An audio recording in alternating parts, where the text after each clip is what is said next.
Hey everyone, welcome to another installment of Echo Wirm Live. This is a live stream that we do every other Thursday typically. Today, of course, is a little special. It is a Tuesday. You may notice this is not my usual studio. It may sound a little different. You're probably going to hear some background noise going on. But I am in a hotel room. I am up in Winnipeg tonight for the Canucks-Jets game.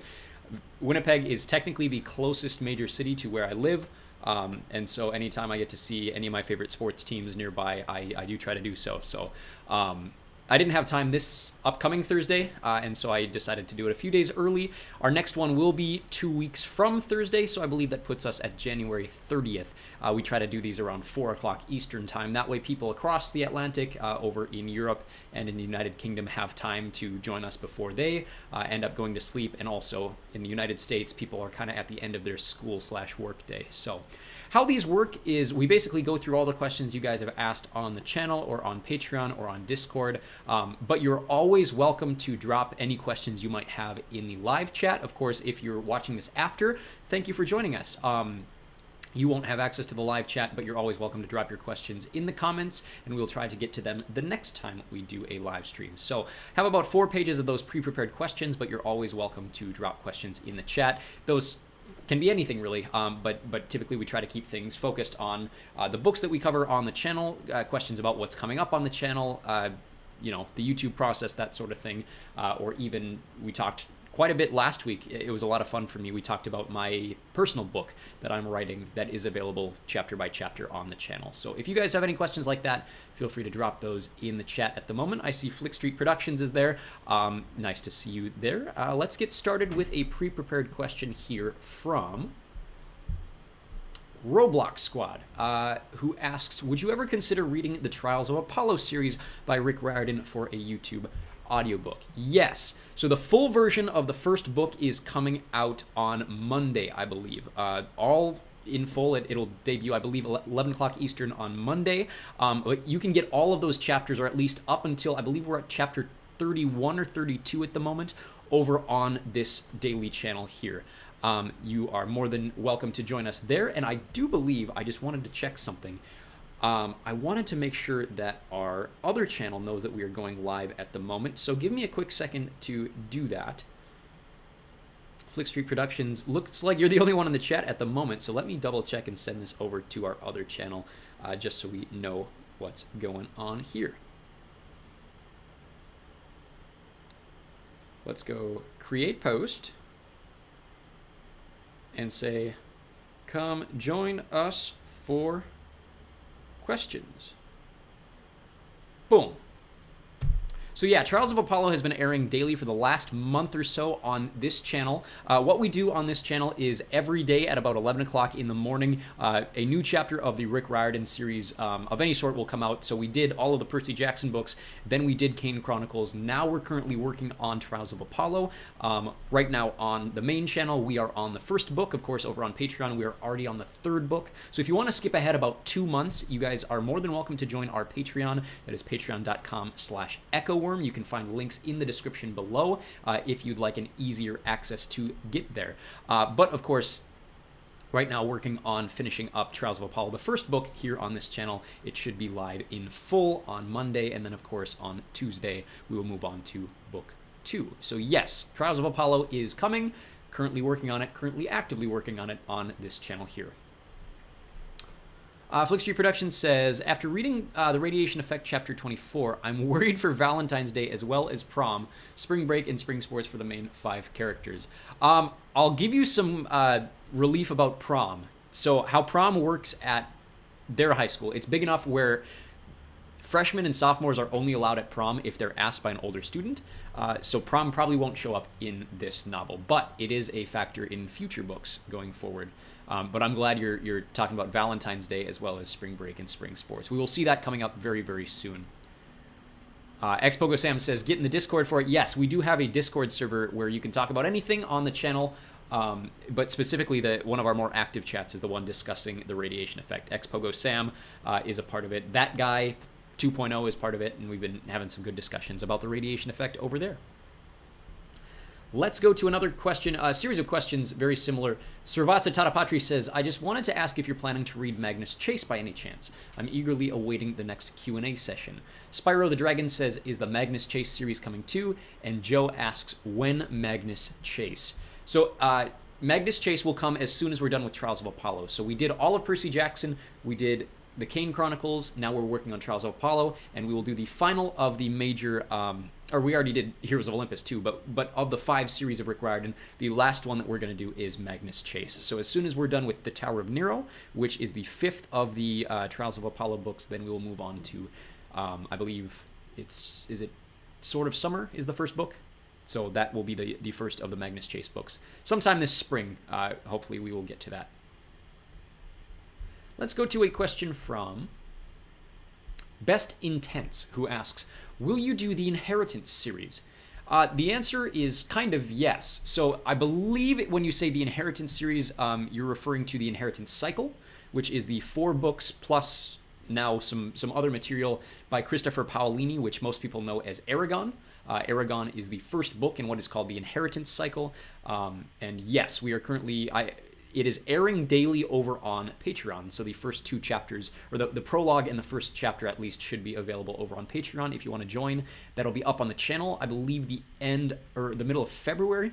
We're about a month and a half to 2 months ahead of the normal channel over on Patreon. So if you want to join, that's as little as $5 a month over there, but it will eventually come to the channel too. If you're not referring to Aragon, there's a couple other series called the Inheritance series. There's a book called Inheritance that has a series around it.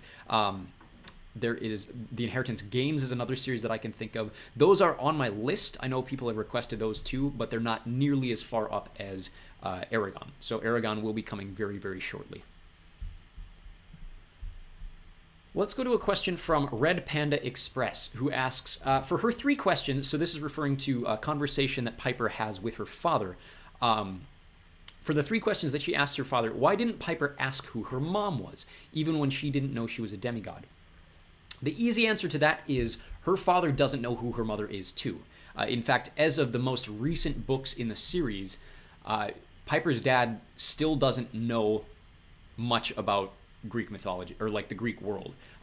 Aphrodite never revealed herself to him the way that, say, Poseidon revealed himself to Sally Jackson. Tristan McLean never knew who Aphrodite was. And so Piper asking who her mother was, Tristan McLean doesn't really know. He just knows that he fell in love with a woman, a very mysterious woman who disappeared, and basically gave birth to his child and disappeared and abandoned him.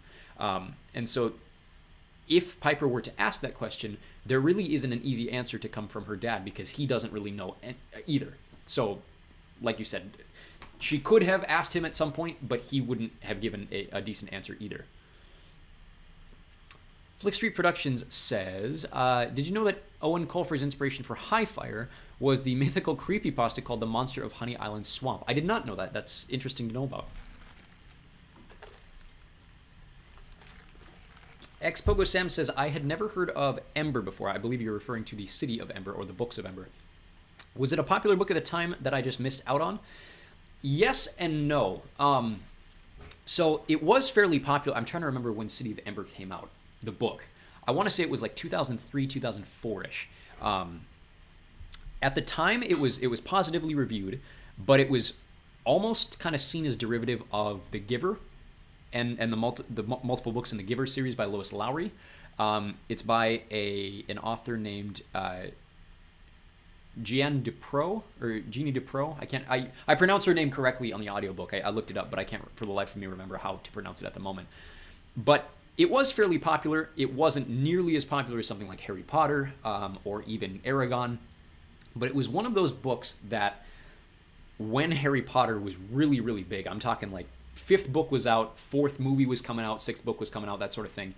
A lot of these different film studios were looking at finding ways to capture either the young adult thing or the fantasy thing. And so that's when they greenlit movies like Aragon. That's when they greenlit movies like the Spiderwick Chronicles. That's when they greenlit the Walden Media Narnia series. And so all of these kind of popular but not nearly as popular as Harry Potter book series were getting greenlit for films, and because it was greenlit as a film by, oh gosh, it wasn't Bleecker Street. I'm trying to remember what the production company it was that made the City of Ember film. It might have been Lionsgate, actually. But they greenlit a film. It was the first major film in Saoirse Ronan's career. I think she was 15 or 16 when the movie came out. Bill Murray was in it. There were a pretty big cast. And the film was okay, but it kind of bombed at the box office for what they expected, just to kind of jump off of the Harry Potter success. And so the book became, I guess, more popular because of the film. I learned about the book through the film, but the film didn't really capture the attention of a lot of people that weren't of that age. And so it kind of went by the wayside. Let's see here. D. Romlal says, with the Fire and Blood book, what do you like about it? Currently watching the House of the Dragon show, but I haven't read the book.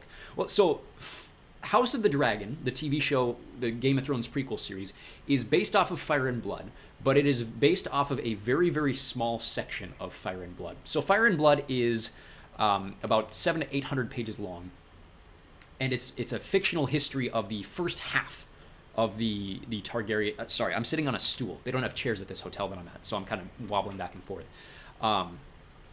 But so it's split into about 4 sections, kind of.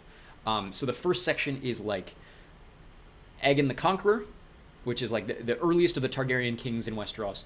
And then there is the kind of the reign of Jaehaerys, which we see the end of into House of the Dragon. It's like the intro scene that we see with the Great Council, that sort of thing. That takes up about the second quarter of the book.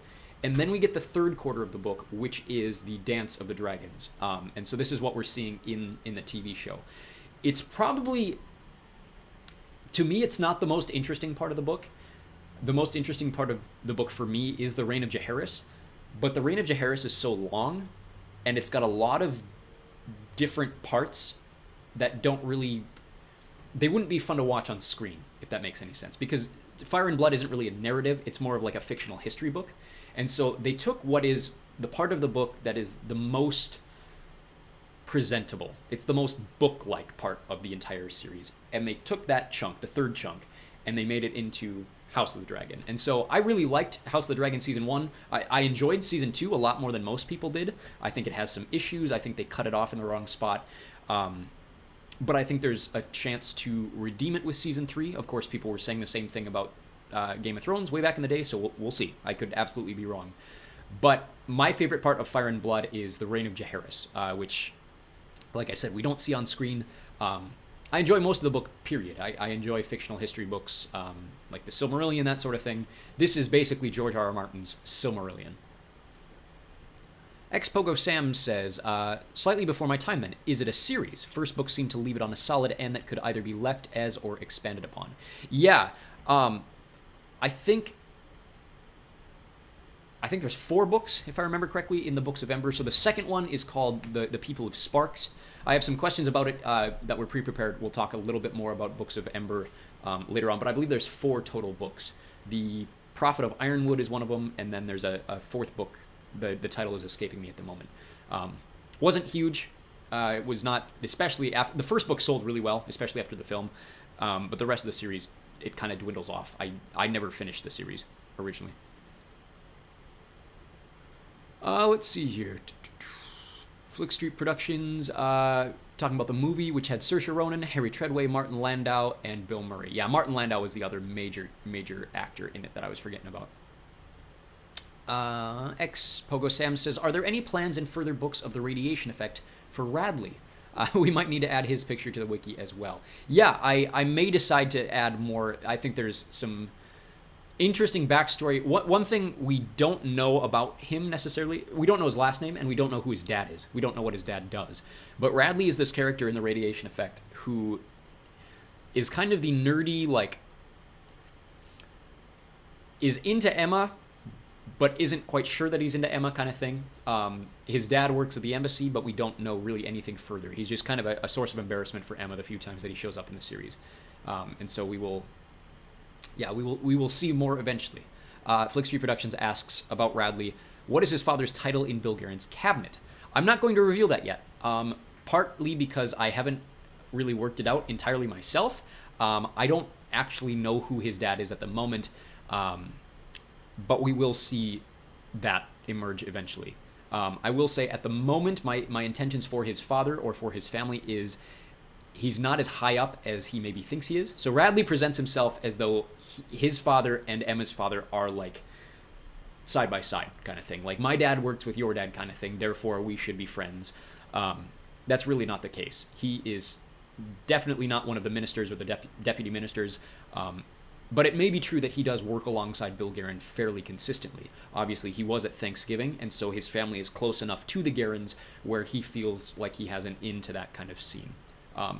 But the details of which have yet to be emerged on the series.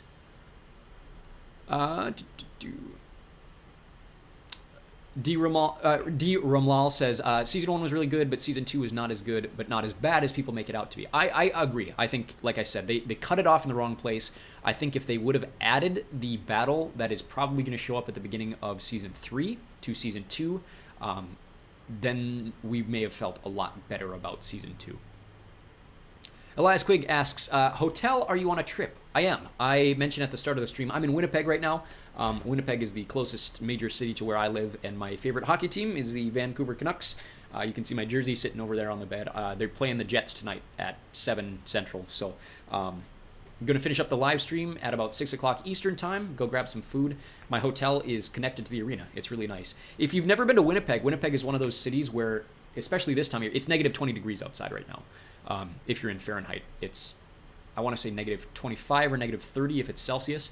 Very cold right now. I arrived last night and it was freezing. But Winnipeg's great because it has a skywalk system. And so I can, if I'm in downtown, I can literally walk anywhere downtown that I need to get to without having to go outside. It's really awesome. So if you've never had the chance to go to Winnipeg, do it if you ever get the opportunity. It's a cool little city, kind of in the middle of nowhere. Let's see here. Meaningless Standards says, did you watch the City of Ember movie? If so, what are your thoughts on it? I personally didn't like it that much. I liked it the first time I saw it, and it got me into the book. I will say the book is significantly better than the film. There's a lot that was left out in the film. There's a lot that they tried to do with the film to make it feel more like a fantasy series. It's really not a fantasy series. It's really more of a... It feels a lot more like a Margaret Peterson Haddix or like a Lois Lowry Giver type of book. And so they tried to make it a little more fantastical, a little more fantasy-based. Had very good, if I remember correctly, it's been a while since I've watched the movie, but it had very good production quality, if I remember correctly. Like their set design was really cool, their costuming was really cool. You really felt like you were in the world, but there was a lot changed or a lot... It didn't quite feel the way I wanted it to. I can't put my finger on it without watching the film again, which I haven't had a chance to do now that I've reread the book for the channel. Flickstreet Productions says, what is the cover art in Radiation Effect depicting, or have we not gotten there yet? Without spoiling anything, we haven't gotten there yet. So what we see on the cover of the Radiation Effect, or at least the cover that I have right now, will show up at the end of the book. It's kind of the climax of the book is what is being shown on the page, and I won't really describe what it is, but it'll make a lot of sense once we get to the end. Elias Quigg says, I have to hate you now, Minnesota Wild fan myself. Well, the good thing is we don't play in the same division anymore. So you can hate the Canucks all you want, because I know we knocked out of the playoffs a few times about 10 years ago. But it's been about 10 years since we were in the same division, so hopefully you can set that aside for a little bit.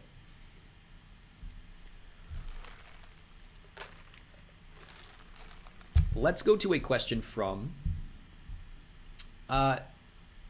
Sigma Cece, who says, in relation to Percy Jackson and the Chalice of the Gods, what happened to Good? So Good is the school that Paul Blofus teaches at. Good High School is a school in New York. Paul Blofus is Percy Jackson's stepfather.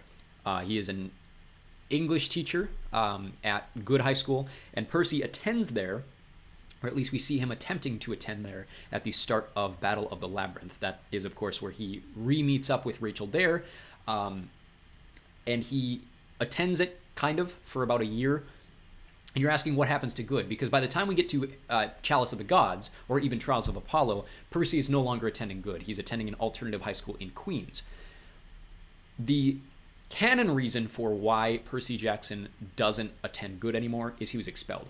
So if you'll recall, obviously, the first 2 books of the Heroes of Olympus series, Percy is gone for 6 months, like disappears off the face of the planet for 6 months. Good High School expels him for truancy. He doesn't attend class, and so they basically expel him because he's not attending class. And so as soon as he comes back, even though it wasn't his responsibility, of course, they can't explain this to the mortal authorities, and he is forced to find a new school. So Paul still teaches at Good, but Percy now attends an alternative high school over in Queens.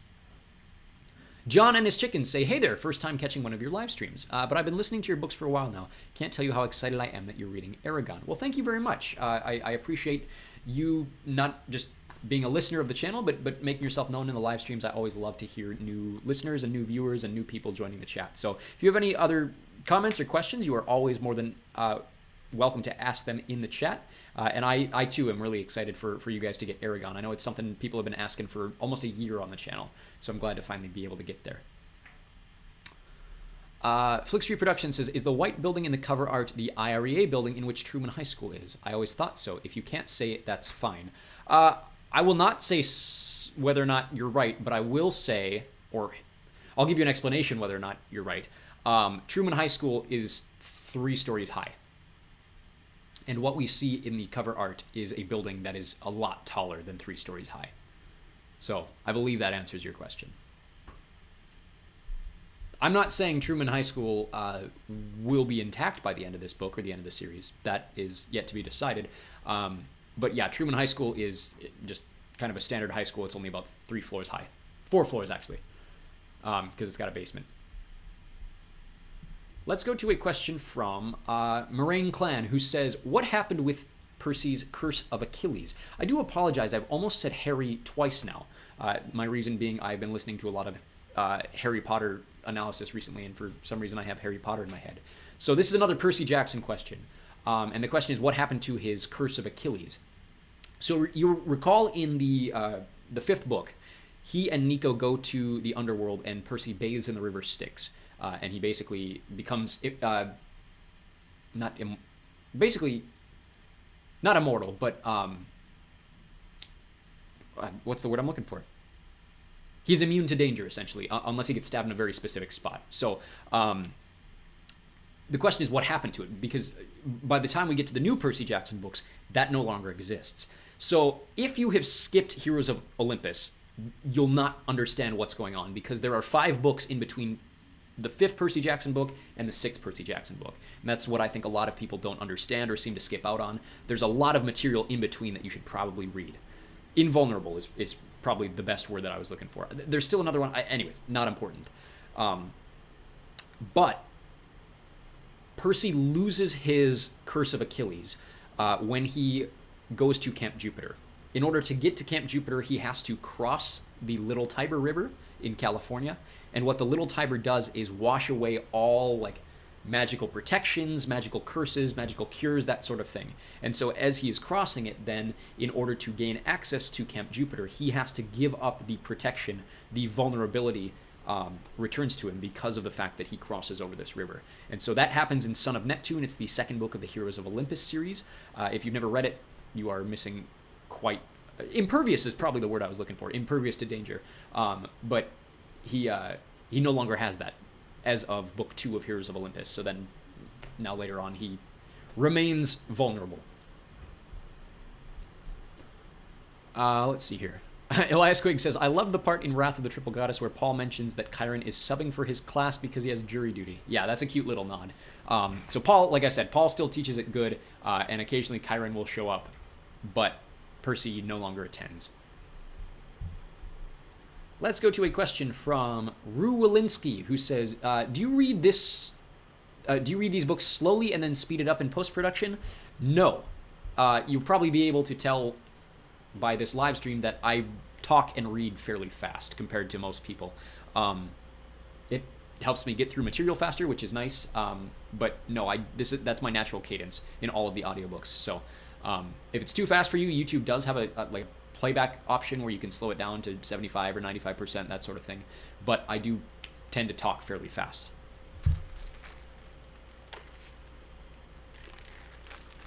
You may ask me to slow down. slowing down actually distracts me when I read. And so in order to just be as natural as possible, I don't slow myself down by any means. Flick Street Production says, I hope that Kent won't waste the 1975 tickets he bought. It sounds like they weren't easy to get. I hope he either uses them or gives them to Margot and Jordan. We will see that in the next book. Someone on the Discord asked that question yesterday. Again, I'm going to pitch, if you have Discord, feel free to join our chat. We have some wonderful discussions about the radiation effect. There's a link in the description below that should give you access if you want access to that. But let's see here. Hope he uses them or gives them to Margot and Jordan. Yeah, we will see that plotline reemerge in book 2.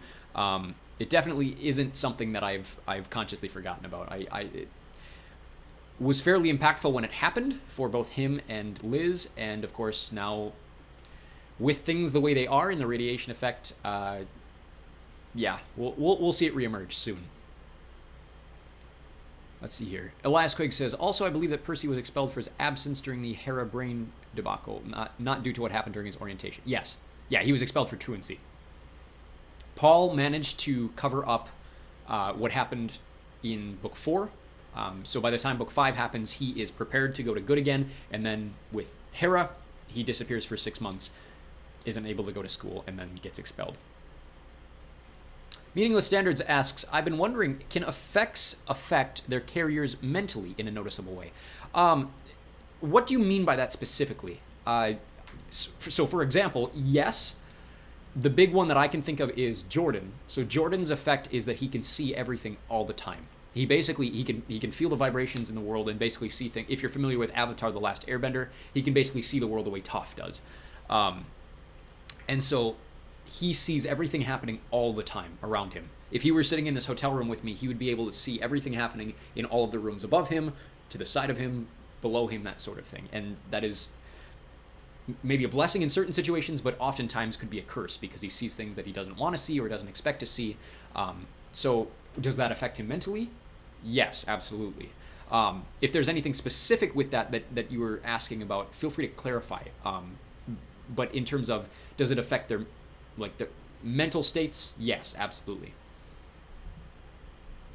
Let's go to a question from Eileen Wong, who asks, are Drew and Lacey supposed to be from Heroes of Olympus?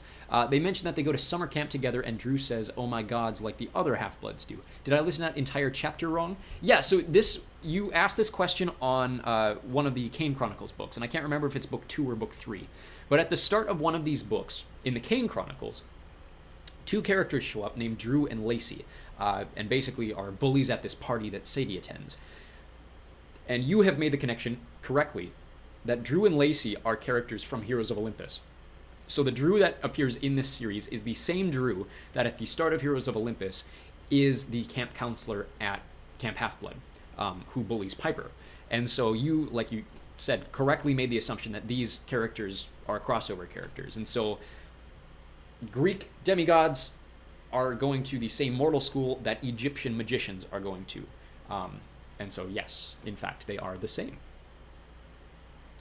Flick Street Production says, Percy's trouble in the 4th Percy Jackson book was also easier to explain away. I mean, yeah, to a certain extent. I think there's still a lot. Yeah, the mist works in mysterious ways. I'll leave it at that. Question from Solstice of Sins, who asks, I know you're knee-deep in the Trials of Apollo right now, but do you plan to cover the other Fablehaven books at some point? Yes. So Fablehaven is available, not on YouTube at the moment, but it is free. And I want to stress that. It is free for everybody on Patreon and Vimeo. You can find links to both in the description below. You shouldn't have to sign up. You shouldn't have to create an account in order to get access to Harry Potter or Fablehaven or the Hunger Games series. We're almost done with all of the Hunger Games books for free. Spiderwick Chronicles, Chronicles of Narnia. There's a bunch of stuff that for usually film purposes, we cannot have on YouTube. So for example, we just had to move our Chronicles of Narnia series off, and we'll talk about that. There were some questions about that elsewhere.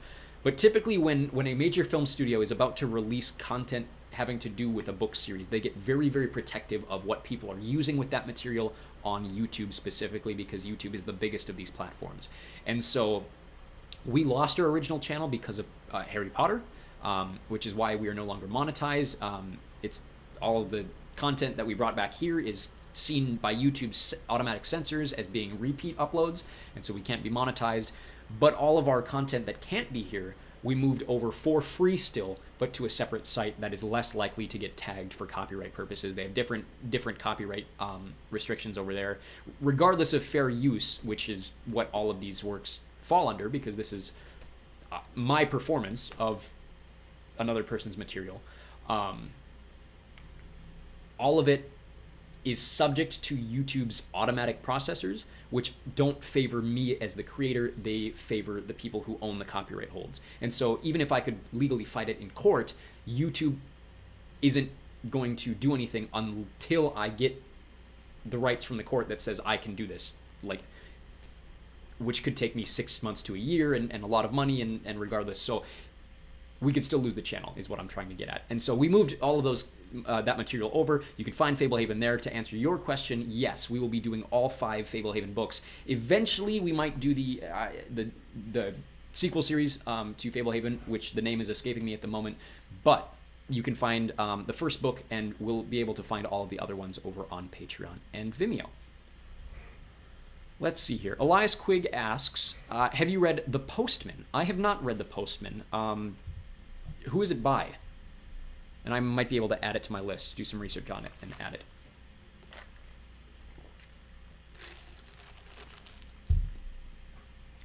Let's go to a question from Dante Cites, who says, is this really the entire book in 2 hours and 46 minutes? That's all it takes to finish this book? I believe this question was on one of the Shadow Children series. Yeah, so most audiobooks are going to be about 5 hours to, like, Game of Thrones, I believe the official audiobook is like 50 hours long. So it all depends on who's reading it, the pace that they're reading it at. Typically, when I read, about 100 pages is going to be maybe 2 hours. So for example, if I'm reading Game of Thrones, and Game of Thrones is 900 pages, then that's going to take me, what did I say, 18 hours? So we'll separate that into multiple books. But that's about the pace that I read at. So it's whatever pace you read at, that's just the one that I do. So you're more than welcome to listen to it in the amount of time that I have, or find another reader if it better fits you, that sort of thing. Elias Quigg says, Postman by David Brin. It was also a pretty crappy movie in like 1998 or so. I've never read it. I may have to check it out. Flickstreet Production says, I feel bad that Xander can't move up the ranks anymore, but I'm glad he's at least an officer ranking. As a second lieutenant, the lowest officer ranking there is. Yeah, so rankings don't really affect adults anymore. So he wears his medals because he's still technically like in a squad, because he is a squad leader. But like as an adult, that doesn't really, he gets outranked by certain kids. Like obviously there's the chapter about Andrew being very highly ranked. Andrew's job is significantly more impressive than his ranking, right? So he like willingly chooses to continue in the program as a mentor to these kids. And so I think he, you know, as the author, knowing his personality, I don't think he's too distracted by that sort of thing. But yeah, feel free to feel bad for him. But I don't think that's a distraction for him in a way that maybe you think it is. John and His Chicken says, are you planning on doing the whole inheritance cycle? And have you read Christopher Paolini's sci-fi series? Yes to the first question. No to the second series. I've never read his science fiction series. What is it called, if you wouldn't mind giving me the information of? But in terms of the inheritance cycle, yes, for at least the main 4 books. Murtaugh will probably, A, take me a while to record, and B, it's not on my immediate reading list. It will probably take a bit for that to come on the channel, if it ever does. But I have committed to the first 4 books for sure, and hopefully we will be done by those maybe by Christmas. What we're going to do is, as soon as we start Aragon, once we're done with Aragon, we're going to do Divergent, and then we're going to go back and forth between the 2 series. So Divergent has 3 books. Of course, there is I don't know how to describe it. It's like it's like the book retold from 4's perspective. I don't know if I'm going to read that one on the channel, but the main 3 books will sit in between the 4 Aragon books, if that makes any sense. So we'll go Aragon, and then Divergent, and then Eldest, and then Allegiant, or Insurgent, whatever the order is. You know what I'm trying to say here. Last Quake says, gotta head to work. Have a good rest of your stream. Well, thank you very much. Appreciate you for stopping by.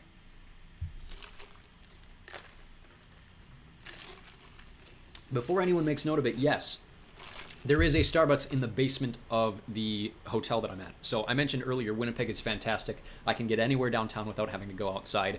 That includes going to Starbucks ahead of my stream. Flick Street Production says, what is Shane Daniels' ranking? I don't think it was brought up. Same for Emma's dad. Emma's dad, I don't think I've ever said anything. According to the wiki, so if you do the math, if you know like actual rankings, like actual American military rankings, they're very close to what the company does. It's kind of a paper tiger. It's not really a thing. Like, you get promoted and you get like respect among your fellow students and like certain privileges, but it's not as glamorous as like an actual military ranking. But they are very similar. In the cases of like first and second lieutenant, there is like a third lieutenant position added in there because there's like 20 more ranks, and it's usually like an added class or whatever. But it's mentioned that Shane never reached general. So the highest Shane could have reached is colonel. And so that is likely what he reached. He was a very impressive student. And then, of course, he went on to serve in the Marines in Afghanistan, and within like 2 or 3 years of being there, won the Medal of Honor and was honorably, ceremonially, whatever you want to call it, where he doesn't retire, but he's given a leave of his service for his actions. So Shane, I believe the wiki page, we do have a wiki page if you guys want to check it out, where you can basically learn all of these fun facts about the characters down in the description below by following the link, or just go to irea.wikia.com, I believe, or .fandom.com or something like that. The link is in the description below.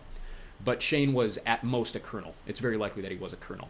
And Emma's dad, we don't know, but he's the prime minister, so it doesn't really matter.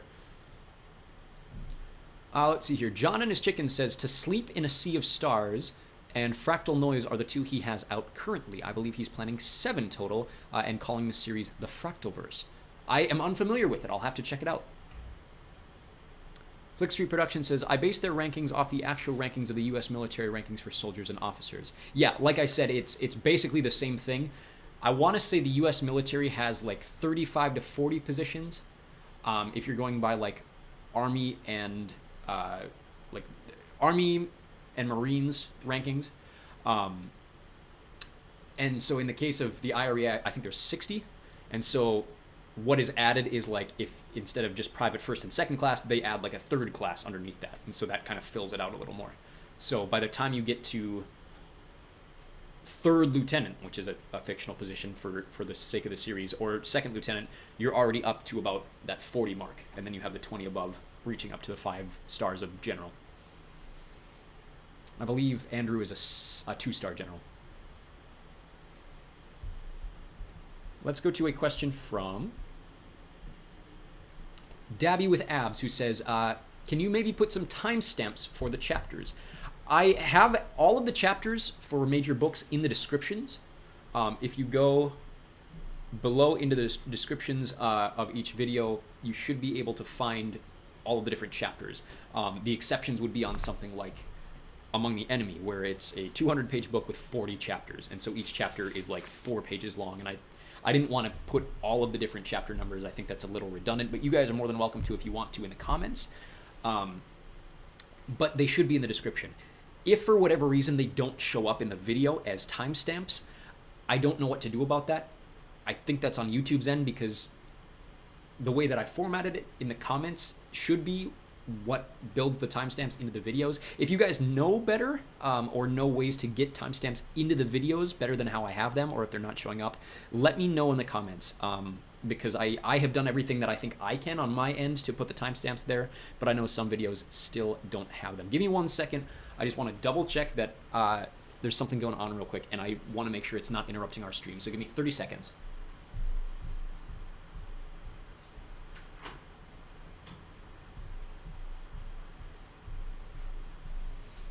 Okay, perfect. There's just a conversation going outside my door, and I just want to make sure it wasn't too loud for everybody. Let's go to a question from a few people had a similar question. William McCarthy asks, will you do the second book of the City of Ember? And Ray Mondre says, can you please do the other books of Ember? Yes, eventually I am planning on having all 4 of the books of Ember on the channel. I just started working on People of Sparks, which is the second of the 4 books. I have no real timeline for when that's going to be out. I would say a few months to maybe 6 months at the most. Of course, there are a lot of different series that I'm trying to get through. My immediate work-on pile that I brought with me on vacation includes Game of Thrones, Malachon Manor, Magic Treehouse, Among the Brave and Among the Free, Diary of Wimpy Kid 5, and the second book in a series of Unfortunate Events books. So I'm trying to get through all of the requests that you guys do in somewhat of a timely manner. I'm hoping to have the Shadow Children series done by the beginning of March. So there are some questions coming up. We'll talk about the Shadow Children series. I was hoping to have the 6th book ready at New Year's. I didn't, but I'm hoping to have 6 and 7 out together faster than I had intended to have 7 out on its own, because I know you guys have been asking for it, and I got really busy in the Christmas season here. Let's go to a question from Bloxel, who says, is there a way to autoplay the next chapter in a playlist on Patreon? I personally don't know that. If you guys are members of my Patreon and know the answer to that, I want to say the answer is no. But that's also why once we're done with a book, I put them all in like a full version, so you can just play straight through. But as far as I know, Patreon doesn't have an auto play feature the way that YouTube does. But if you guys know better, let me know.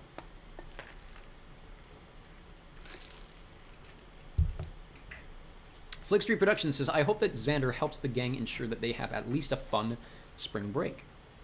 I can't imagine them not having one, whatever is going on with them. Yeah, that's a good point. This next chapter that's coming up, so 24 is out on Patreon, but it's not out on the channel yet. It'll come out next week. The next chapter after that, 25, will have to do a bit with what is leading into spring break, and things going on kind of surrounding all of them ahead of the end of the book. And so right now, Xander is not a big fan of Emma. No one's really a big fan of Emma. She has really kind of made a mess of things, especially with her friends. And so they're not big on her. And so, like you said, hoping that Xander helps them to have a fun spring break. I think he will, but in order for that to happen, Emma has to make it up to him, because Emma really screwed him over in addition to the others. And even though he's an adult and she's a child, like, she did something that could majorly affect not only his career, but the life of his family, essentially. And so she has to make it up to him in order to make that happen. I don't know that, despite as good of a person as he typically is, I don't know that Xander is willing to look past that in order to make things good again, if that makes any sense. He, in this position, is not ready to be the bigger man because of what she did. Excuse me.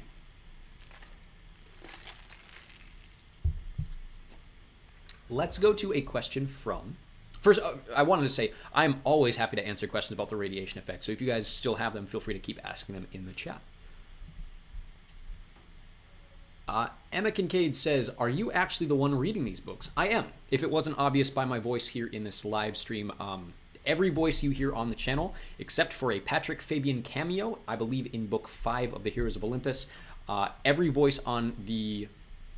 might have been an earlier book. But every voice on the channel is mine. All of the characters are done with me. Even if I use accents, that sort of thing, it is always my voice doing it. It's not multiple people reading. I know some people comment like, oh, the different voice actors in this were fantastic. It's always just me, or at least it has been so far. So, yes, nice to meet you. Let's go to a question from Mr. Mix, as well as Naruto. First question is, can you please do Among the Enemy? And Naruto asks, can you please do the last 2 books? The answer to that is yes. I have brought them with me on this little trip, and I'm hoping to crank out as much of them as possible. And like I said, I'm hoping to have them out within a few weeks of each other. Usually it's been about a 2-month kind of wait between the two. But yes, I'm hoping to have them both out before the start of March. That's my current promise. I'm really, really going to try to stick to it. I would say I'm about a third of the way through one of them and almost about half of the way through a second one. But that is also in addition to the second book in a series of unfortunate events, as well as the fifth Diary of a Wimpy Kid book, which I know you guys have been asking for, and which is also kind of surprisingly very popular on the channel. Let's go to a question from Ace, who asks, is it just me, or when did the Percy Jackson series turn into Harry Potter? When did the wands come in?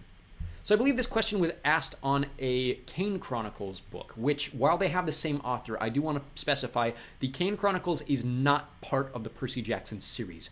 They take place in the same universe, but they are not the same books, not the same series. Percy Jackson doesn't have wands. There is magic mentioned, but it is not the same as the Egyptian stuff going on, separate and tangentially to it. So when did the wands come in? As early as the first chapter of the Kane Chronicles. Wands are a thing in Egyptian mythology, as well as a thing in these books. And so it wasn't like it just suddenly appeared. It has been that way since the start of the series. And so when did Percy Jackson become Harry Potter? It didn't. You're just reading this as if it's the same series. It's not. It's a separate book by the same author, tangentially related. The characters do have a crossover novel that's available on the channel, but wands have always been a part of the Egyptian stuff in Rick Riordan's universe. Deletta Morris says, I don't mean to pry or anything, but is your channel monetized? The answer is no. I don't make anything on YouTube, which is also why I can do something like this without needing a work visa when I'm in Canada. Because I don't make any money from this. This isn't work. I do have a Patreon account if you guys want to support me monetarily. It does help, but I've always mentioned before, like, I will always do this. I enjoy doing this. It's not like I do this to make money off of you guys by any means. I do incentivize you guys to become members of the Patreon. We're about 2 months in advance of the channel if you guys want to join. It's just $5 a month. I believe there is still a promo code going on if you use the promo code ECHO. That's ECHO over on Patreon. I believe you get the first month for half off if you join.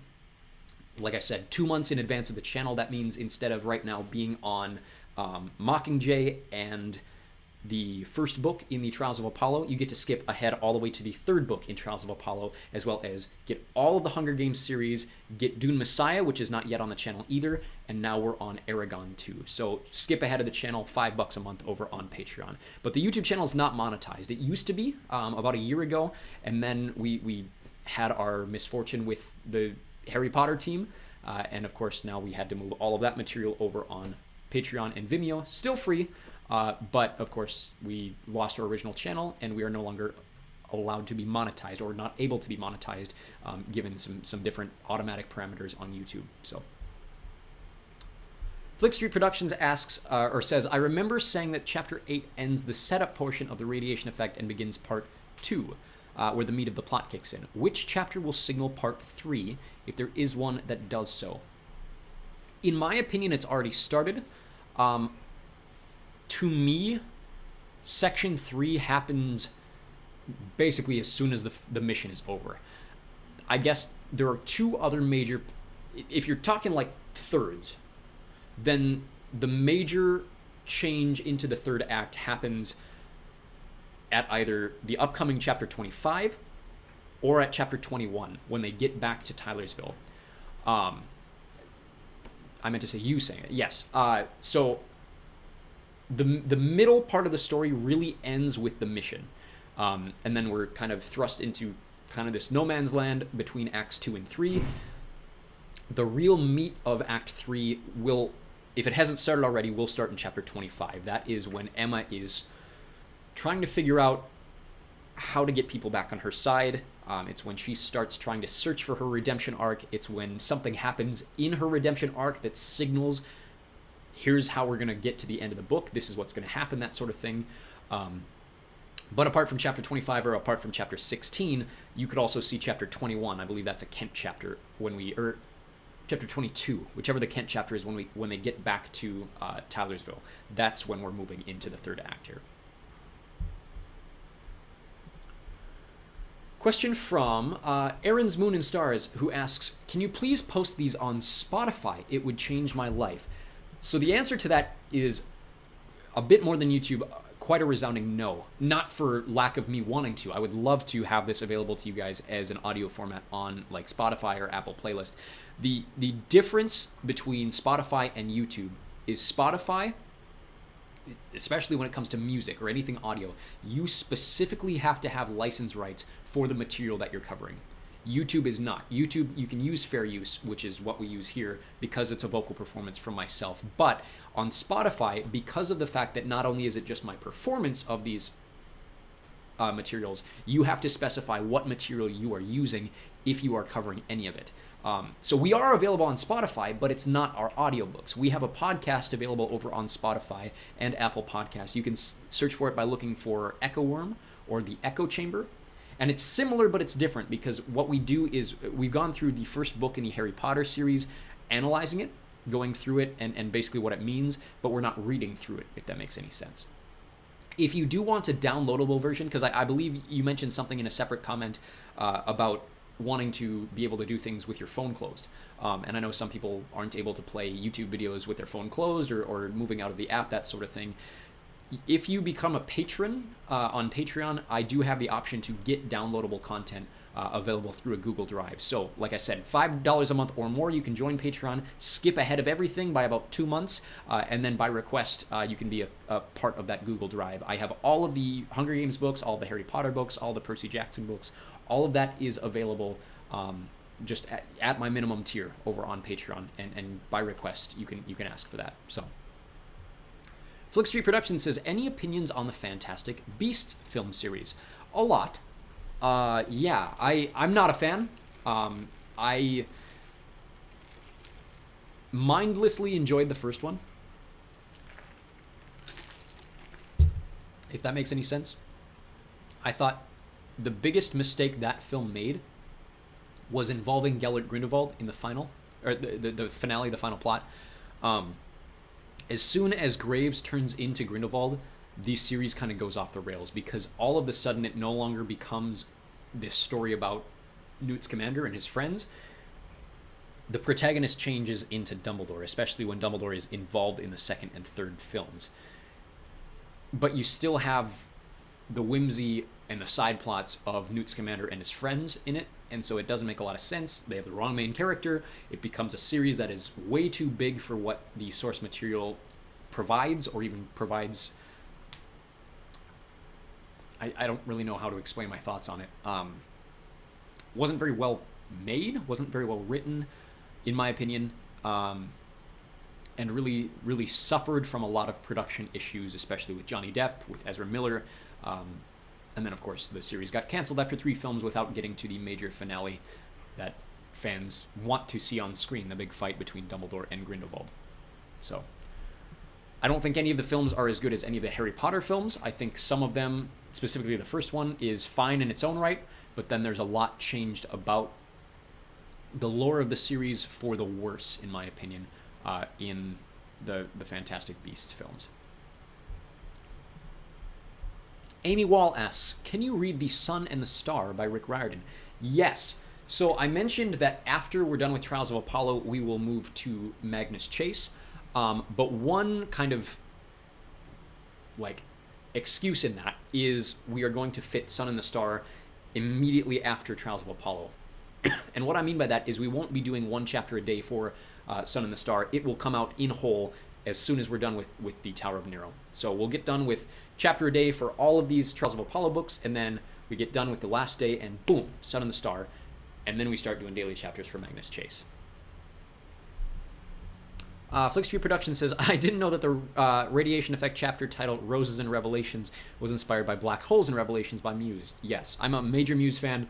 There are a lot of little Easter eggs to things that I like in the series. There's a lot of Doctor Who references in there. There's a few wrestling references in there.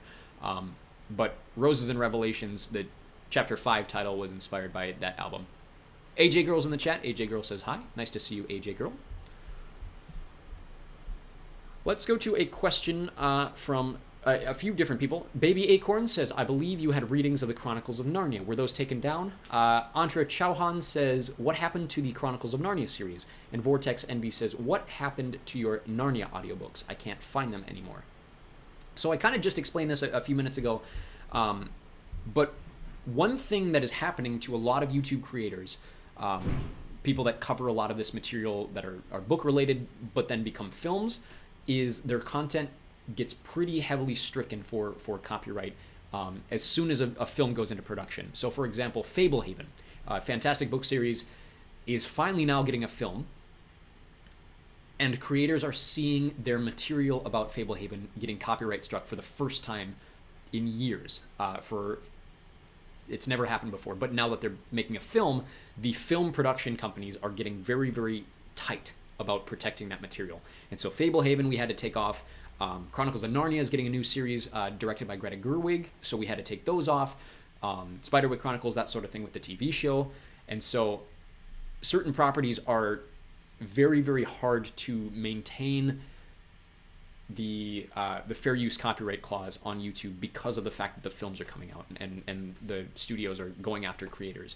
And so yes, we did have to move the Chronicles of Narnia off because of the new films. You can still find them for free. I want to clarify, for free on Patreon and Vimeo.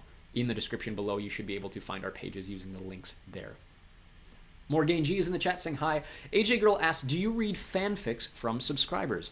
So I've been saying this since day one of the channel. I would, if you guys have any material that you guys would want me to read on the channel, I would love to at least take a look at it. And if it's something that I think people on the channel would enjoy, I would absolutely love to share it. That isn't just fanfics. That goes beyond that into something like if you guys have a short story or even an original novel that you want me to take a look at or even read on the channel, I would love to do so. Get in contact with me wherever, Discord. You guys can email me. My email should be available on the YouTube channel or even on Patreon too. But I would love to, if it's something that you want shared, if it's something you're proud of, if you think it's worthy of being on the channel, send it to me. Let me take a look at it, and I would love to help with that. I think that would be, like, not to toot my own horn, we have a very large following on the channel, and if I can help you guys through using my channel, I would absolutely love to do that. I don't take the audience that we have here for granted, and I would love to use it to benefit not just myself, but you guys in general too. Let's see here. Flick Street Productions says, I noticed that the bulk of main characters are blonde in the radiation effect. Emma, Margot, Jordan, and Xander. Shane and Andrew are all blondes. Yes and no. So yes, you're right. They're like a sizable majority of the main characters are blonde hair, blue eyes, and that's not done by accident. There is a narrative reason for that will become apparent by the end of the series, if not just a thematic reason that is shown now. It also helps, like, I mean, you mentioned Emma and Andrew are members of the same family. So when you get people that are in the same family, obviously a lot of the times they're going to look similar. When one of your main characters is blonde and her siblings show up a lot in the series, they're going to be more blonde characters. Xander does have blonde hair, but it's very dark, dirty blonde. I mean, you guys can kind of see it. I have reddish blonde hair that probably in this light looks a lot more red than it does blonde. Johnny has red hair. Margot is very blonde to a point that it might actually be fake. It's never actually been clarified what her natural hair color is, but it's noticed to be like very, very platinum blonde. She may dye it. And then Jordan is blonde with a caveat, because he's got like these, it's hard to explain Jordan's hair. He's got discoloration in his hair throughout, and it's something that he's very self-conscious about. AJ Girl says, do I have to do any legal matters to let you read it on the channel? No, not necessarily. I just, like, pardon my French here, but don't be an asshole and then once I read your story, claim it as copyright. You know what I mean? Like, if you give me permission to read your story, please don't retract that until I have a chance to remove it. Does that make any sense? But you don't have to do anything. You shouldn't have to file anything. I will give you credit for it, and if I don't, you can criticize me in the comment section below, because this is me giving Credit to you if I were to read your story. I don't ever want to take that away from you. I'm not going to claim credit for something that's not mine. With all of the audiobooks on the channel, I give pretty clear copyright information about the books, who owns the copyright, that sort of thing. The only thing that I claim for any of these books is the fact that each audiobook is my own performance. I'm not using AI, I'm not using other people's voices. All of the content on the channel is my own performance of other people's material, with, of course, the exception of the radiation effect, which is my own personal story, which I own the copyright to. Let's go to a question from James Baltudis, who says, why does Frank sound British some? I've never intended Frank to sound British, but he is Canadian, and so I put on a pretty thick Vancouver accent for Frank a lot of the time. It's a lot of fun for me. Obviously, I mentioned I'm in Canada right now. I'm very familiar with Canada and the different accents of Canada, and so when I use Frank, his voice is a very heavy Western Canadian accent, and I have a lot of fun playing it over the top because I'm a big Vancouver sports fan, and so I have grown up knowing the accent very well, and now getting to perform it is a lot of fun for me. So if he sounds British, it wasn't intentional. It's just supposed to sound Canadian, which, if you know the history of Canada, there is crossover between them, and it kind of explains the accent of Canada because of the fact that they have so much British influence. But yeah, it was never my intention to make him sound British, but definitely Canadian. Question from Ivy's Imagination Time, who says, can you do the Brooklyn House Magician's Manual? So the answer is yes, but, so I own if you guys are familiar with how Rick Riordan writes his series, he usually does like a canonical side book of like short stories. So for example, like Kane Chronicles has the Demigods and Magicians, which is like a crossover with Percy Jackson. Percy Jackson has the Demigod Files. Heroes of Olympus has like, what do they call it? The Demigod Diaries. Trials of Apollo has Camp Jupiter Classified, Camp Half-Blood Confidential, that sort of thing. All of these like side books. But then most of these series also have like visual guides. And so Percy Jackson has the Percy Jackson Ultimate Guide. And then Kane Chronicles has the Brooklyn, whatever you said, the Brooklyn House Magician's Manual. It's not really a readable story, would be my one caveat to why I wouldn't do it. It's a lot of like, it's almost like reading an encyclopedia, where it's a cartoon picture of Carter Kane, and then it gives a description of him, but it doesn't really tell a story. So I don't know, like, it doesn't lend itself well to an audiobook medium. If there are, I'd have to go back and remember, if there are little short stories in the visual guides, I would potentially read them on the channel, but it would be hard to read like the whole thing as an audiobook, if that makes any sense. It doesn't really bode well. It'd be like reading a graphic novel, which you could do, but graphic novels lack exposition because of the fact that they're drawn. All of the exposition is given through the comic book lens. And so not having that for you guys to read would be very, very boring as an audiobook, in my opinion. Let's see here.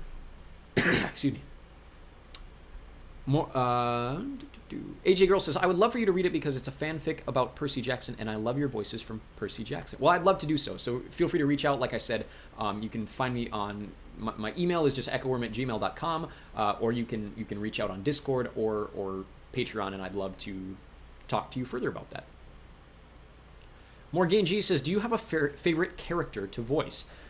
My favorite character of, oh boy, there's a bunch of them. A lot of them are Harry Potter characters. I love doing Hagrid's voice. I love doing Mad Eye Moody's voice. That was not very good. My Mad Eye Moody that I actually did in the audiobook is fairly accurate to Brendan Gleeson, in my opinion. Irish accents are always a lot of fun for me. Rhotic accents, so if you're familiar with the different types of British accents, there's non-rhotic and rhotic, which means do you pronounce the R or do you not pronounce the R? Ones where you pronounce the R, so like Hagrid, the Irish accents, are a lot easier for me than like northern accents that don't pronounce the R. I'm not very good at northern accents. I'm not very good at Scottish accents. but I do enjoy a lot of those. In terms of Percy Jackson, I would say my favorite voice to do, I like doing Dionysus. It's halfway between Rick from Rick and Morty and Vince McMahon, the ex-WWE owner. It's somewhere in the middle there. It's like a gruff, I don't know how to describe it better than that, but as long as it doesn't kill my voice, usually. Like, Dumbledore is fun to read for, but doing Dumbledore also kills my voice.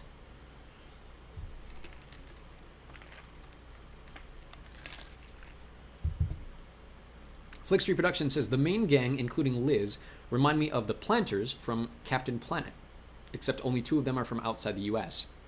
Margot being French-Canadian and Liz being British. I have never read Captain Planet, or Planeteers. I'm unfamiliar, so I would not say I ever used that as an inspiration.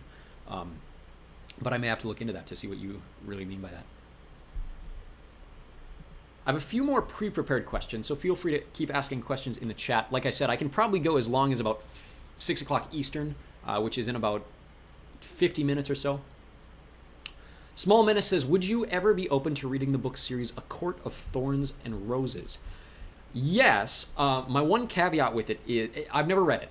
I'm aware of it to an extent that I know there is material in it that for most young adult novels or series is a little on the, I don't want to use the word smutty side, but more the detailed romantic side would probably be the better way to put it. As far as I'm aware, like I said, I've never read it, I don't know it entirely. That would be my one hesitation to do so. Now, granted, I am reading Game of Thrones on Patreon at the moment, and working my way through A Song of Ice and Fire, which itself has thematically very dark things, including, like, you know, things that you wouldn't see in children's books. So the answer is, I haven't found a major reason beyond that not to read it, and I will put it on my list, but I also haven't read the series, so I'd have to look into it more to really understand it better. Morgan G says, is there an actor whose voice you absolutely love and take inspiration from? Characters or actor's voice? That is a really good question. In terms of voice actors, not specifically. I really enjoy doing... Oh boy. Yeah, I don't know if there's an actor really. I do really enjoy trying to imitate people. And so that's why I enjoy Harry Potter so much, is I've watched the Harry Potter series so many times that most of the lines when I'm reading them, I know exactly how to read them because I've seen them in the films. I mentioned Irish accents. I really enjoy Colin Farrell. I think he does different accents very well.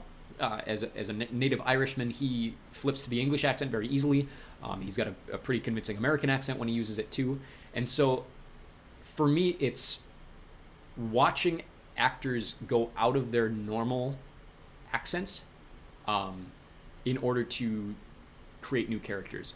So for example, like, I'm a big Doctor Who fan. David Tennant is Scottish, but he doesn't use his natural accent when he's the Doctor. And so watching him give interviews in his Scottish accent and then seeing what he's able to do with the Doctor using an estuary accent is somewhat inspiration for me to do something like that. Does that make any sense? It's probably a very bad answer to the question you were asking, but that's where my inspiration comes from. It's not really anyone specific. It's just watching actors change their accents for different roles. Even someone like Australian actors, a lot of the time, like Margot Robbie, you never hear her talk in her Australian accent. But knowing that she is Australian and then using American accents, especially New York accents, gives inspiration to me to do what I do. Flick Street Productions says, even if the main 5 can't go to prom, I'd like to think that Andrew would at least tease them about it. Like he'd say, you'll avoid it this year, but watch out for the next 3 years. I can see that happening. The only reason I'd say that maybe I can't see it happening is something is going on with Andrew behind the scenes that we're kind of given hints at. There's something going on in his romantic life that is very, very sad, if you know the details, and also very dramatic because he's a high schooler. And we'll see that going forward. Chapter 25 is going to have kind of a major lore drop about Andrew that I'm really looking forward to. So stay tuned for that. Excuse me. Morgan G says, your answer made me think of Daniel Craig's American accent in Knives Out, going out of the comfort zone. Exactly. That's another great example, is Daniel Craig, who for my entire childhood, I grew up watching as James Bond, and then all of a sudden he's doing a Southern accent. It's like, oh, okay, I should learn how to do that sort of thing. So there are certain American accents, especially, that I'm not very good at, and especially certain British accents that I'm not very good at, that I try to challenge myself with. But trying to go out of my comfort zone is the big one. Probably the biggest full book out of my comfort zone thing that I've ever done is I read the entirety of Artemis Fowl in an Irish accent. And the hard thing for me was, with my Irish accent that I use, if multiple characters have Irish accents, how do I differentiate them using different versions of an Irish? That's the stuff that trips me up. And then, of course, I gave British accents to certain characters, and so having to flip-flop between the Irish and the British and never getting to use my American is a challenge to me. So, Flick Street Productions says, Karen Gillan is Scottish too, but doesn't use it much in her projects. Same for Kevin McKidd from Grey's Anatomy. See, for me, granted, Karen Gillan has been in a lot of things. I'm familiar with her in the Marvel Cinematic Universe, but I've always known Karen Gillan as a Scottish actor because she used her natural accent in Doctor Who. And so for me, Karen Gillan is actually not an example of that for me. Granted, I've never seen her in the Jumanji films, but good point. Very good point. Let's see here. Meaningless Standards says, not sure if this question has already been asked, but who is your favorite character in the Radiation Effect as the author? That's a really good question. I really enjoy, of the main characters, my favorite characters are Kent and Emma. For a variety of reasons. I know a lot of people, especially right now where things are, people are not fans of Emma. And that's fine. It's supposed to be that way. My favorite character in the entire series is Bill Guerin. Bill Guerin, without spoiling anything, Bill Guerin is the main character without being the main character. And we'll see that more as the series progresses. It's already hinted at now. We've seen that since the beginning of the book. But the series revolves around Bill Guerin. And he's not a main character. And so we'll see that going forward. Let's see here.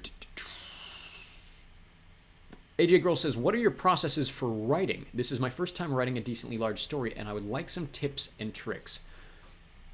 My biggest thing, so the big caveat to this is, do you have time to write? So for example, there are times where I get stuck on things, right? Where I don't know where to go next, or I need to get to a certain place, but I'm here and I'm not really sure how to get there, and so I get stuck. The biggest detractor for me is stopping when I'm stuck. A lot of the time this happens because I run out of time. I have a certain window where I'm able to write in a day, and I have to stop.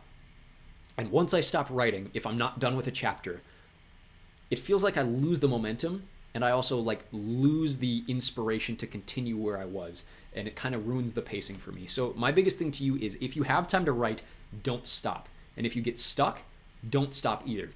Just keep writing through things. You can always BS your way through to the next thing, and then you can go back and revise it. But the biggest thing is writing through those stops and writing through those kind of transitional things. Is, from my experience, the hardest thing for me, and so that would be my advice to you. Flick Street Productions says, Daniel Craig's vocabulary in Knives Out is great. What's the cheese, sweet beans, and mistruthing? I haven't seen the second one yet, and I know it's been out for a while. I have a buddy who is a big fan of both films and always gives me crap for not seeing the second one. But I did love the first one when it came out. Morgan G says, okay, gotta go. Thanks for your answers. Have a lovely day. Well, thank you very much for joining us. I appreciate seeing you in the chat here. Excuse me.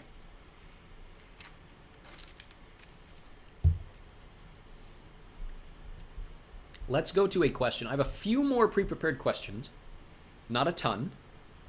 So if you guys want to keep asking questions in the chat, feel free to do so. Otherwise, we may have to wrap things up a little earlier, which is totally fine. Mary Maker says, do you have the other books posted anywhere? I love your narration. You can find every book that I've ever recorded. If it's not on YouTube, you can find it over on Patreon and Vimeo. Most of them are going to be available for free. Everything that's for free and available here is also available for free over on Patreon and Vimeo. You shouldn't have to pay anything. And everything that is over there behind a paywall will eventually be available for free. So, for example, right now we're working through the third book in Trials of Apollo, as well as Aragon. And that, like I've mentioned earlier in this stream, is about 2 months in advance of the channel. So in 2 months, everything that is behind a paywall over there will be available for free, over here on YouTube, or if not on YouTube for copyright purposes, over on Patreon and Vimeo. So you can find those over there. There are links in the description of this video below. You can find them in the bio of the channels, that sort of thing, but you should be able to find everything. You can also check the playlists too. I know, so for example, like, one of the channels has the first of the Percy Jackson books, but it doesn't have any of the other ones. If you check in the playlists, all of them should be together on both channels. Like, you can go into the channel, click the playlists, and then you should find every book regardless of which channel posted it. And it's all my works, that sort of thing, in order, in chronological order.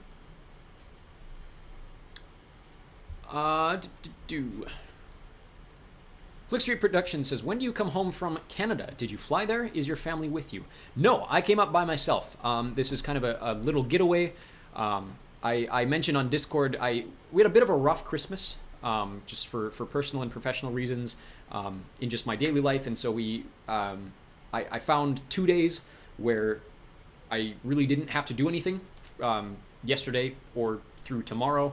And so I found this little window where I basically asked my wife, I'm like, hey, can I just disappear for 2 days, and just, get some stuff done, get some work for the channel done, that sort of thing, and just enjoy some time by myself. And it's really been nice. My wife was very generous to let me come up alone and that sort of thing. I was a little surprised they let me across the border with as few questions as they asked me. Just being, usually if you're alone, it's kind of a red flag, if that makes any, if you guys know immigration policies and that sort of thing. But no, so I came up alone. I drove up. I live about 7 hours from Winnipeg.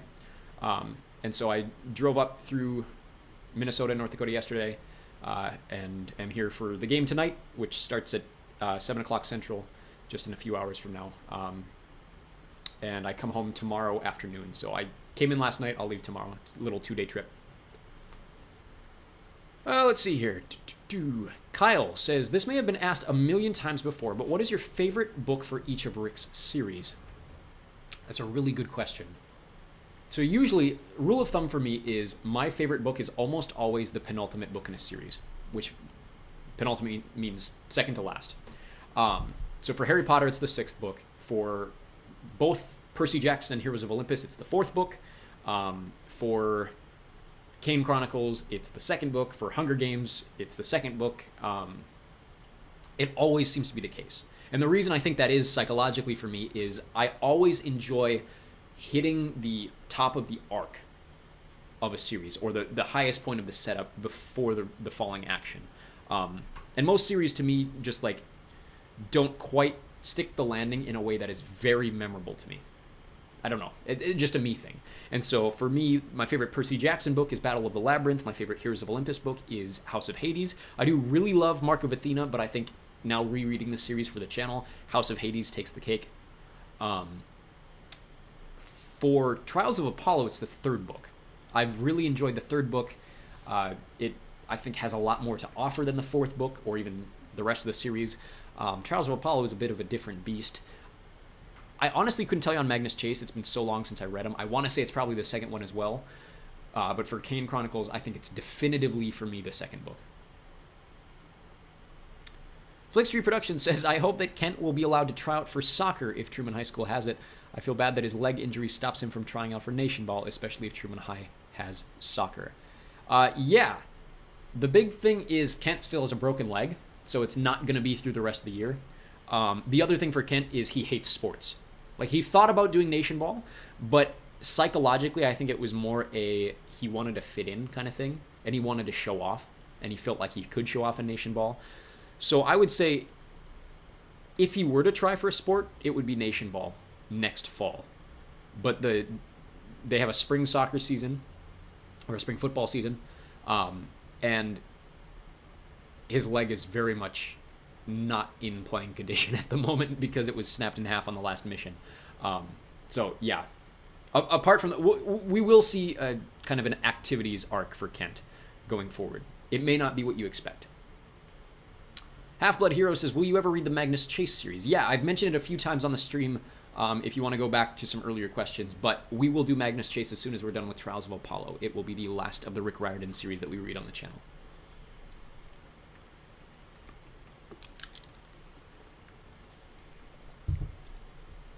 Let's go to a question from, excuse me. I have two more pre-prepared questions, and then we will kind of wrap up whatever is in the chat. So feel free to keep asking questions in the chat. I would love talking about the radiation effect if you guys want to. Gary says, can you please upload more episodes than one a day? These cliffhangers are painful. The answer is no, for the sake of, so I mentioned earlier, I don't make any money on YouTube. I have a full-time job outside of YouTube. YouTube is kind of a fun project. It's something that I do in my free time, in the little free time that I have. The only thing that I am able to promise you guys consistently is 2 chapters a day. And so I do that. If I were to start posting more than that, I think you guys would start expecting more than that, and I can't give that to you guys on a consistent basis. So what I can give you on a consistent basis is 2 chapters a day, which we do midnight. You get the release of the Hunger Games, and then 1 o'clock a.m. Eastern, you get the Hunger Games, and then 11 o'clock a.m. you get the Rick Riordan chapters. I can't promise any more than that. What I can try to do is give you guys additional content in the free time that I have without promising that to you. And that's what you see when I just drop random books like the Shadow Children sequence, which I'm working on, Diary of a Wimpy Kid, that sort of thing. And so I try to do that when I can, but I can't promise you any more than that. If you want to maybe support me and try to get me to the point where I don't have to have a full-time job, where I can get more involved with Patreon, that sort of thing, and do more in the time that I have for YouTube, you're more than welcome to join Patreon. I like I said, I'm never asking for you guys' money. It's not something that I do for money, and so I never expect it from you guys. But if you want to skip ahead and support me, $5 a month or more, down in the chat, there's a link to Patreon. Meaningless Standard says, he's a sick, I don't get how he can watch golf. Yeah, golf may come into the picture pretty significantly later on in the series. Hopefully you guys can figure out what I'm doing with golf, but that's all I'll say about that one. I don't want to spoil anything. Let's see here. Half-Blood Hero says, awesome, glad to hear. Flick Street Productions says, I hope you like my audiobook reading of The Supernaturalist. Would love to hear your thoughts if you have any. I haven't had a chance to finish it. I did start it, and I would love to, once I finish it, be able to give you my thoughts on it, but I have not yet had a chance to get done with it in its entirety. But if you guys are unfamiliar, go check out Flick Street Productions, their channel over, just by searching for it on YouTube. Oh boy, that's a really good question. I'm gonna leave this one up to Pogo Sam. So without getting to Sam's question, I will let Sam say yes or no on this one, because Sam also doesn't know. The question is asked by Meaningless Standards, who says, can you reveal the title of the second book of the Radiation Effect, or have you not gotten there? I would absolutely love to reveal it to you. I have not done it yet. I don't want to spoil anything. I'm going to leave that one up to Sam, because Sam has been the most active of all of the members of the Discord server.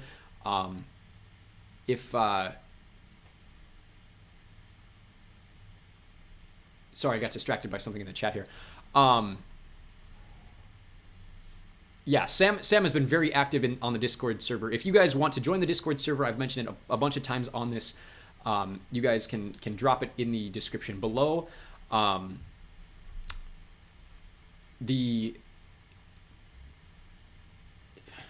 very distracted by something at the moment. I would love to reveal it to you guys, but I want to leave that up to Sam. I don't want to spoil anything. Expo Sam says, what music do you associate with the Radiation Effect? I started listening to it heavily over the summer while I was listening to Deep House, so I associate that with the early chapters. It's a good question.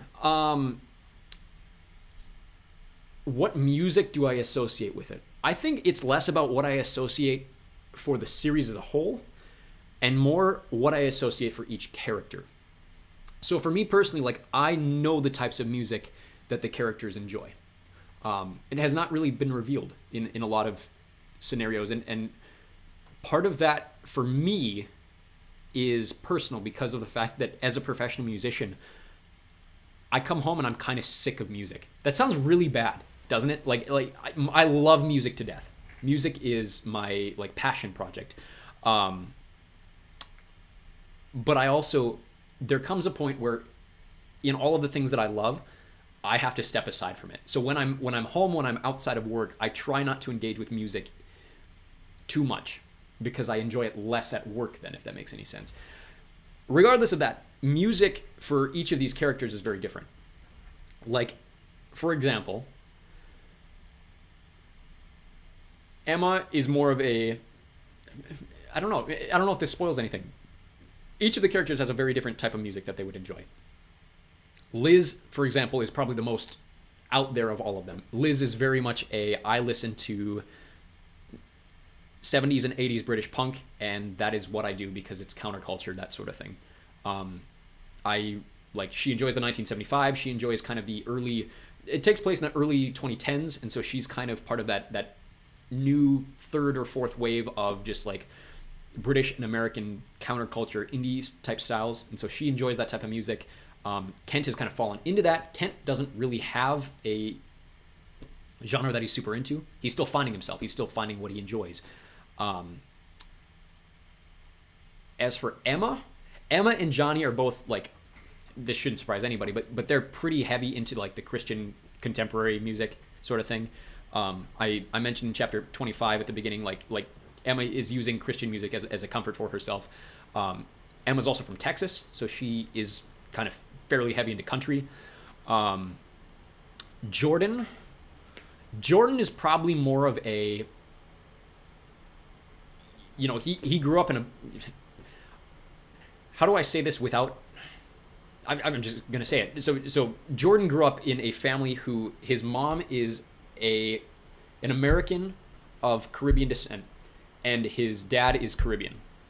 Those are his parents. And so he grew up listening to hip hop and reggaeton are the things that he probably, enjoys listening to, is a comfort for him. Margot's a little different. She's Canadian. She's probably most poppy of all of them. Like, she's probably the most mainstream of all of them when it comes to her music tastes.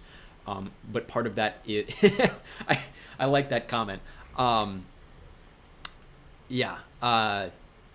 is an insufferable Swiftie for sure. You could definitely say that. No, I think Emma is definitely set in her ways for what she enjoys. Very, very conservative Christian fan, very conservative Christian music fan, that sort of thing. Margot is probably the most mainstream pop of all of them. But that's like the music that I associate with the different characters and the different scenes and sort of thing like that. Let's see here. AJ Girl, I would love to talk to you about that question privately. That's, I don't think, something that for the sake, not for my sake in general, like I know my answer, I'm comfortable in my answer, but one thing that I always want this channel to be about is people feeling like they can enjoy books and series without having something distracting them. And so there are certain topics and certain comments that I try to avoid on the channel. For the sake of, I want this place to be a comfortable place where people can escape and read the stories that they want to enjoy. But if that's something you are interested in chatting about privately, I would love to do so. Let's go to a question from Kyle, who says, do you prefer Camp Half-Blood or Camp Jupiter, and who is your godly parent? I personally prefer Camp Half-Blood. A lot of people enjoyed the Roman stuff when it came up. I have never felt connected with it in a way that most people have, I think. I don't enjoy the regimentalism of it. I enjoy the escapism and the fantasy of Camp Half-Blood. But for me personally, I enjoy Camp Half-Blood. As for who is my godly parent, I will probably say Hades is who I've always considered. But I would probably say, like, if I had to, I enjoy Nike I enjoy Nemesis. I enjoy... We'll go with Hades as my short answer. Sorry, I keep getting distracted by the chat. Xpogo Sam says you should call it Radiation Effect 2 Electric Boogaloo. Xpogo Sam also says, might have misheard, but if you were asking for the go-ahead to reveal the next chapter, absolutely do it if it doesn't spoil the rest of the book. The question actually was, should I reveal the name of the next book? Which I said I'm willing to do if Sam says it's okay. Flickstreet Productions says, what is your band name? I want to follow you guys on social media. We're called Pando. You can find links to our music in the description below. If you click the Spotify link, you can also look for us on Apple Music, but that is probably the easiest way to find it is by clicking the link below. And you can get a look at what our album covers look like, and then you can find us on wherever. But band is called Pando. Bombtech says, what other series are you planning on doing? It's a good question. I'm assuming you mean for the channel, because there has been a question asked on Discord after the Radiation Effect. What are my personal writing projects going to be? I'll answer both, but I'll answer what I'm assuming is your question about the channel coming up next. So, from the perspective of the free stuff, right now we are finishing up the last of the Hunger Games, and we are also... working on the first book of the Trials of Apollo series. Once we're done with the first book in Trials of Apollo, of course, then we'll move on to book 2, book 3, book 4, book 5, Sun and the Star, and then Magnus Chase. Once we get done with the Hunger Games, then we'll do Dune Messiah, which is already available over on Patreon. Then we will do Aragon, which is currently airing chapters over on Patreon. After we're done with Aragon, we will do Divergent, and then we will go back and forth between the two series. So then it'll be Eldest, then it'll be, I want to say, Insurgent is next, and then it'll be third book, which is called something. Third book, maybe Brysinger. I can't remember the name of the third Aragon book, or Inheritance Cycle book. And then it'll be the third Divergent book, and then it'll be the fourth Aragon book. After that, it's kind of up in the air. That takes us into about next fall, if not further. As for my personal writing project, so the Radiation Effect is going to be a 7-book series. In addition to that, I am intending on writing a trilogy. I think I mentioned this last live stream, where it's, how do I describe it? It's set in modern Switzerland, or near future Switzerland, in kind of this alternate reality where there's a royal family there now. There was kind of a social political revolution where capitalism lost out, and in order to fill the gap, socialism didn't win, monarchism did, and just kind of this cultural re-identity of a country in Europe. And so it's this very traditionalist values brought into this new like postmodern society, and how that deals with things like it's told from the perspective of the royal family. So it's kind of like the Radiation Effect, where each character has their own perspective on things. We learn about the perspective of the king and what he wants to do with his monarchy, and how he wants to expand the monarchy into the rest of Europe, having to do with his son and the pressures that he feels as the first crown prince in this new kingdom sort of thing. But that is a trilogy of books that I would like to work on afterwards. I mentioned on the Discord, there's a graphic novel series that I would like to work on that is kind of a combination of all the things from my childhood that I really enjoyed: Star Wars, Harry Potter, Avatar: The Last Airbender, that sort of thing, all wrapped up in like a Star Trek style graphic novel series. And then there's a almost Dune type of like Game of Thrones science fiction series that I would like to write as well, that I'm not entirely sure of. It's probably the least plotted out of any of those. Meaningless Standard says, isn't the name of the next chapter on the wiki in the character POVs? Yes, the next chapter is called San Diego. It's told from Emma's perspective, so 25 will be an Emma chapter. Xpogo Sam says, I had meant the name of the next book. Same sentiment applies, as long as it doesn't spoil book 1. It shouldn't. So book 2, drumroll, blah, blah, blah. Book 2 of the Radiation Effect is called Homeland Security. That is open to changing, but it is a title that I have had in my mind for at least 10 years. It makes a lot of sense with the plot of the series. So as of as of now, going forward, once we finish the radiation effect, then we will immediately go on to chapter 1 of Homeland Security. So I will put that in the wiki now that it is out and public, and then going forward, I have the title of book 3 in my head. I'm not going to reveal that now. I have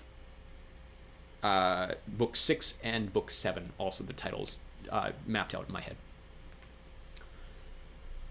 Let's see here. Bombtech says, do you mind if I recommend a series to you? Yeah, feel free. I will say, I mentioned before, my list of recommended series is very, very long at the moment. So how I do it is I weigh things on a scale of A, how many times has it been recommended on the channel? B, is it something that I have wanted to narrate for a while? And in that weighing system, then of course you get like, Aragon has always been very high, and then you get series that someone has recommended once, well, like last month, and that is sitting at the bottom of a very long list that right now is like possibly 10 years long. So you are absolutely welcome to recommend a series, and it may be on my list already, it may be something that I want to read, and it may be something that I'm already working on, but always feel free. I just want you to know that the series is, or the list is very long at the moment. AJ Girl says, are you going to read 4? That's an epilogue of the Divergent series. Not immediately following, but it is potentially on my list to do eventually. I don't know when I would get to it, but I'm aware of it. I know of it. But yeah. Yeah, okay. Part of me thought that was what you were going to recommend. So Bombtech asks, I just want to say the first book of the series is called Maze Runner. I'm assuming it's the Maze Runner series. Yes. I am through about a quarter of the Maze Runner series. If I finish it before this calendar year, then I'll drop it all at once. If not, then it'll start airing on the channel as a daily chapter book starting next spring. I know that seems a ways off, but I'm about a quarter of the way through the book. So yes, I am actively working on the Maze Runner series.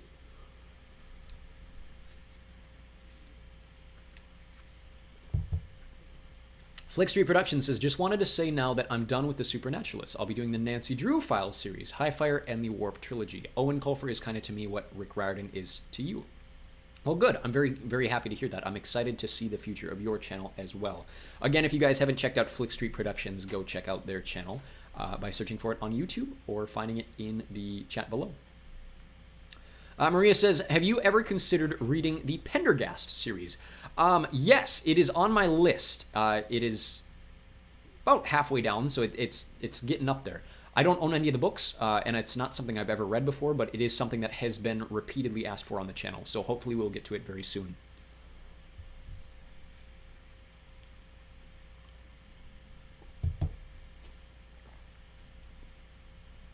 Expogo Sam says, love the name of book 2. I'd put money on you having at minimum a part of chapter 1 for that book done.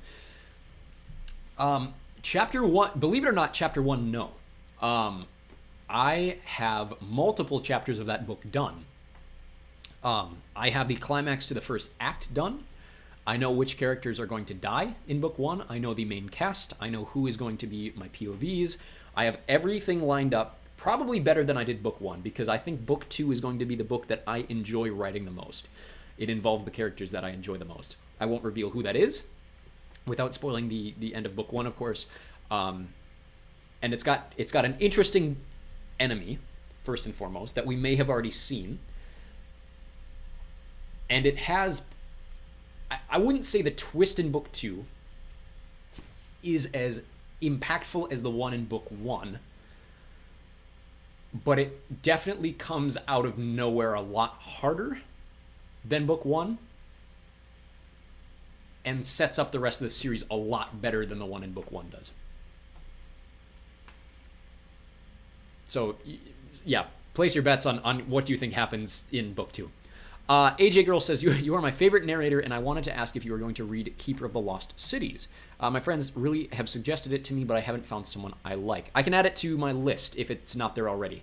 That sounds familiar, so I want to say it's already been requested, but I haven't started it yet. I'm not sure how far down on my list it is. I wanted to check. I always check to see if anyone has said anything on... Morgan G commented on Patreon about a question earlier asking if you can autoplay on Patreon.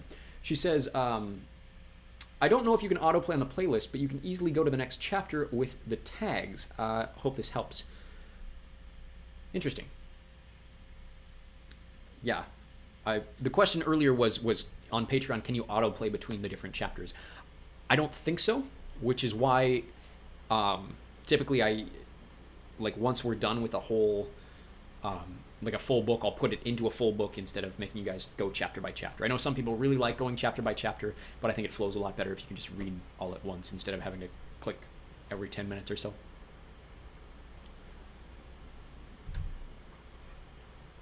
Flick Street Productions says, hope you're not feeling burnt out by everything that's going on with you. Would hate for you to be burnt out despite loving what you do. This trip helped quite a bit.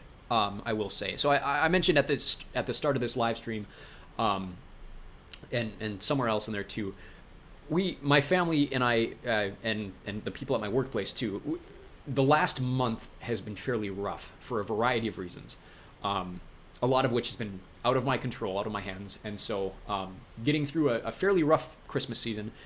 We spent Christmas Eve in the hospital, in addition to just some professional setbacks, for lack of a better term. It's been a rough couple of almost 2 months, I would say. The good news is, today's Tuesday. A week from today, my wife and I are going to San Diego on essentially a second honeymoon, for lack of a better term. It's where we spent our first honeymoon, and this time we're going with some family members, and it's going to be, I think, a really fun time and good for us and good just to get away.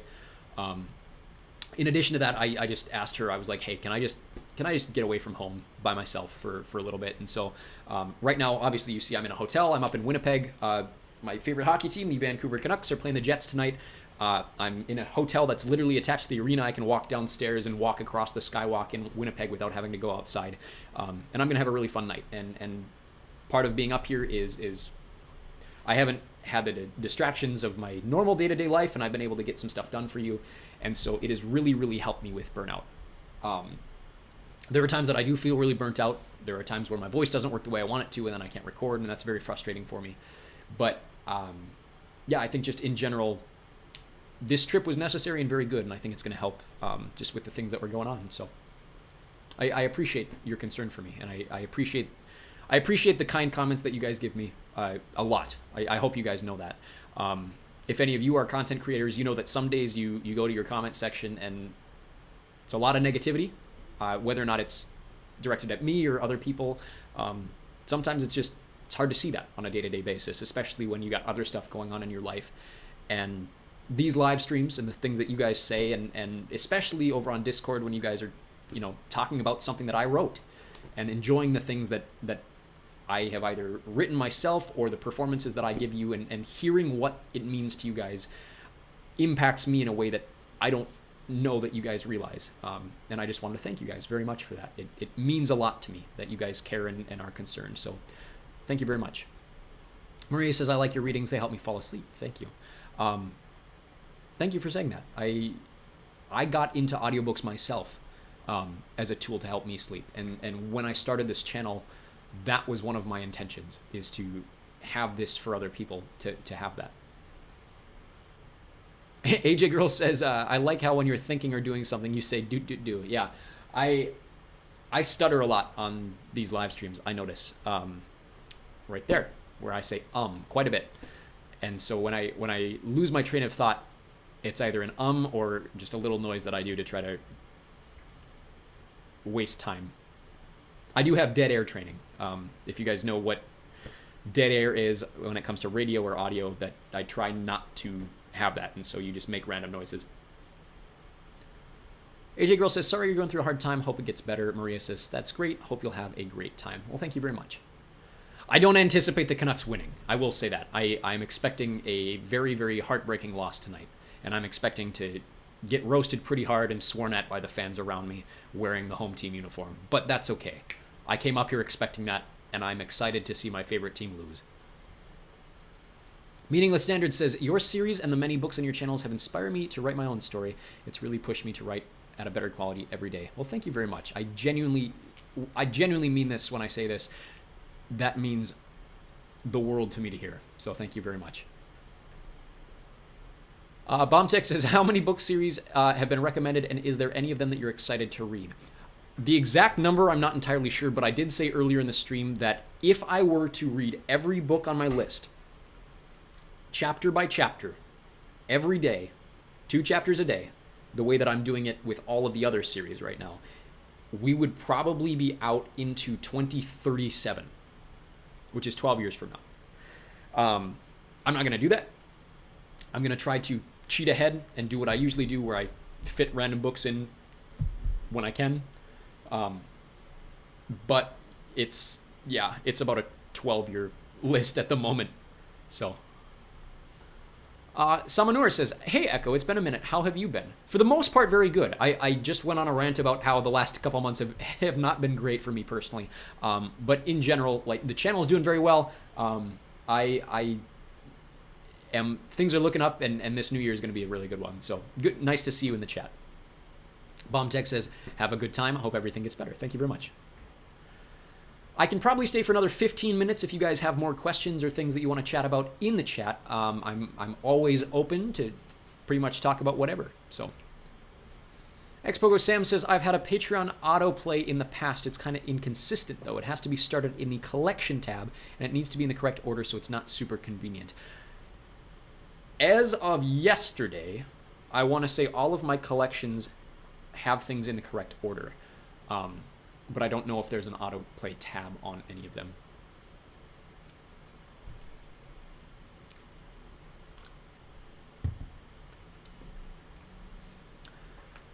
AJ Girl says, meaningless standards, I totally agree with you. Echo has also inspired me to write my own story too. Well, thank you very much. One thing that I've always wanted to do, and I'm probably not the best person to instigate this. There are a lot better writers out there than me.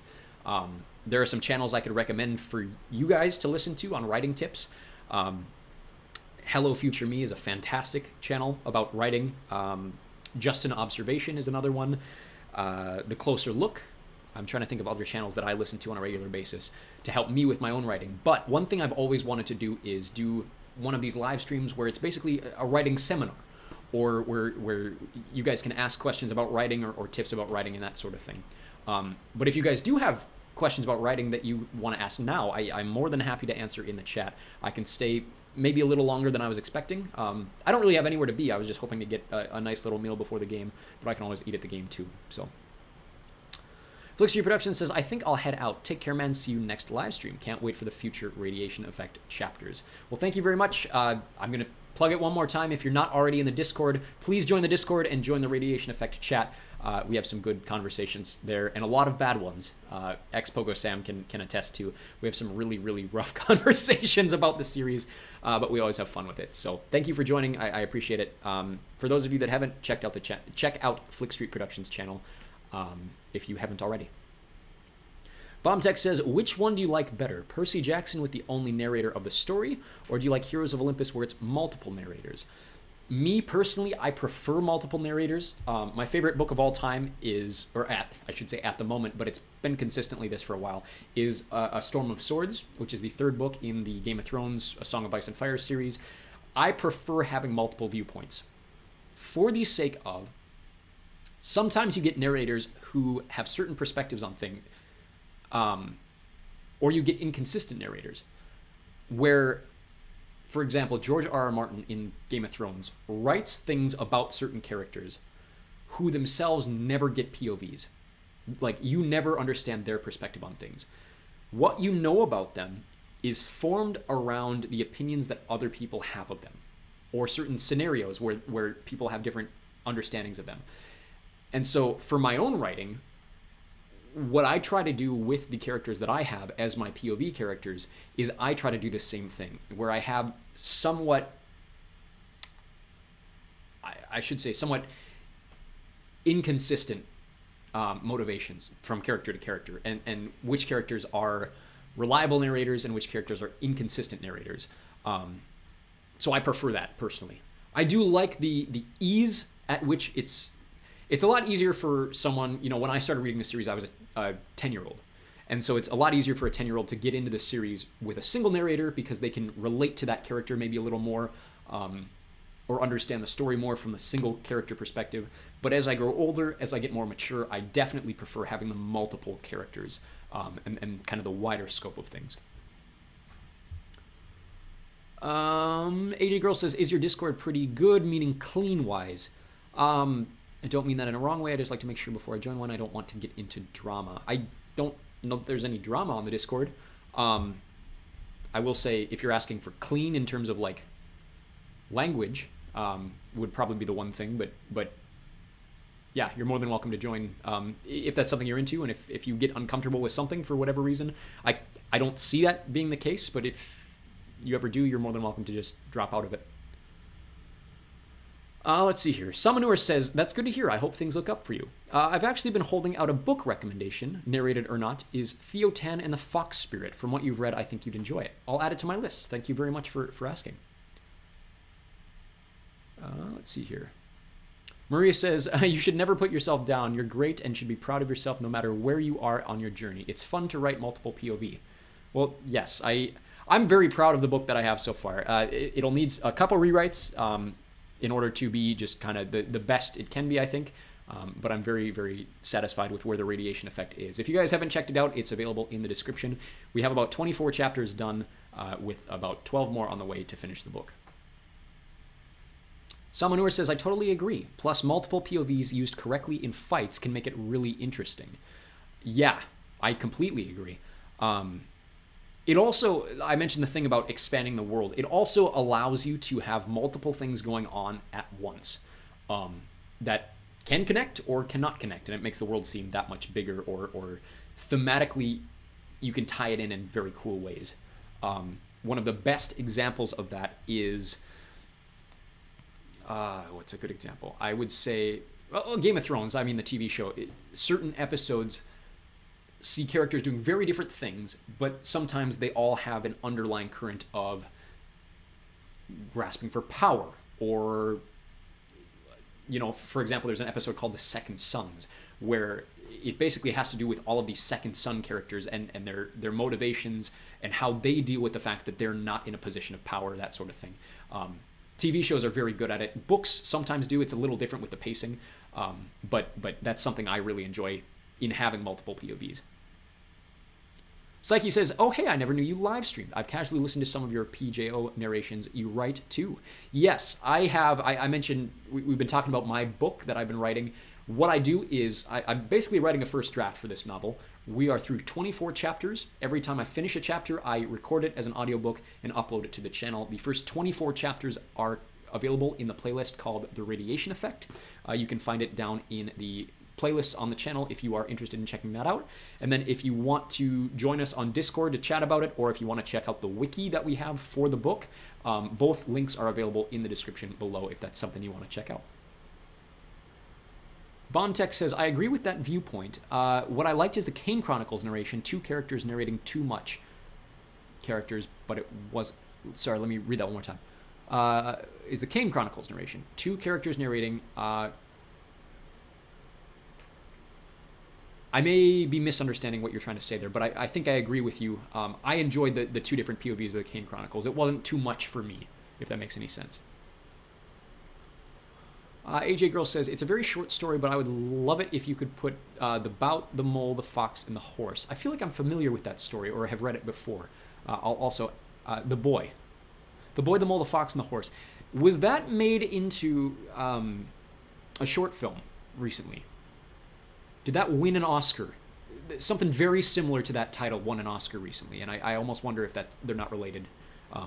Feel free to correct me if I'm wrong. The Summoner says, a really specific example of this that I absolutely adore is when multiple characters are finding out different things that the readers know are connected, but the characters don't. Absolutely agree. We will see something like that coming up very soon in The Radiation Effect.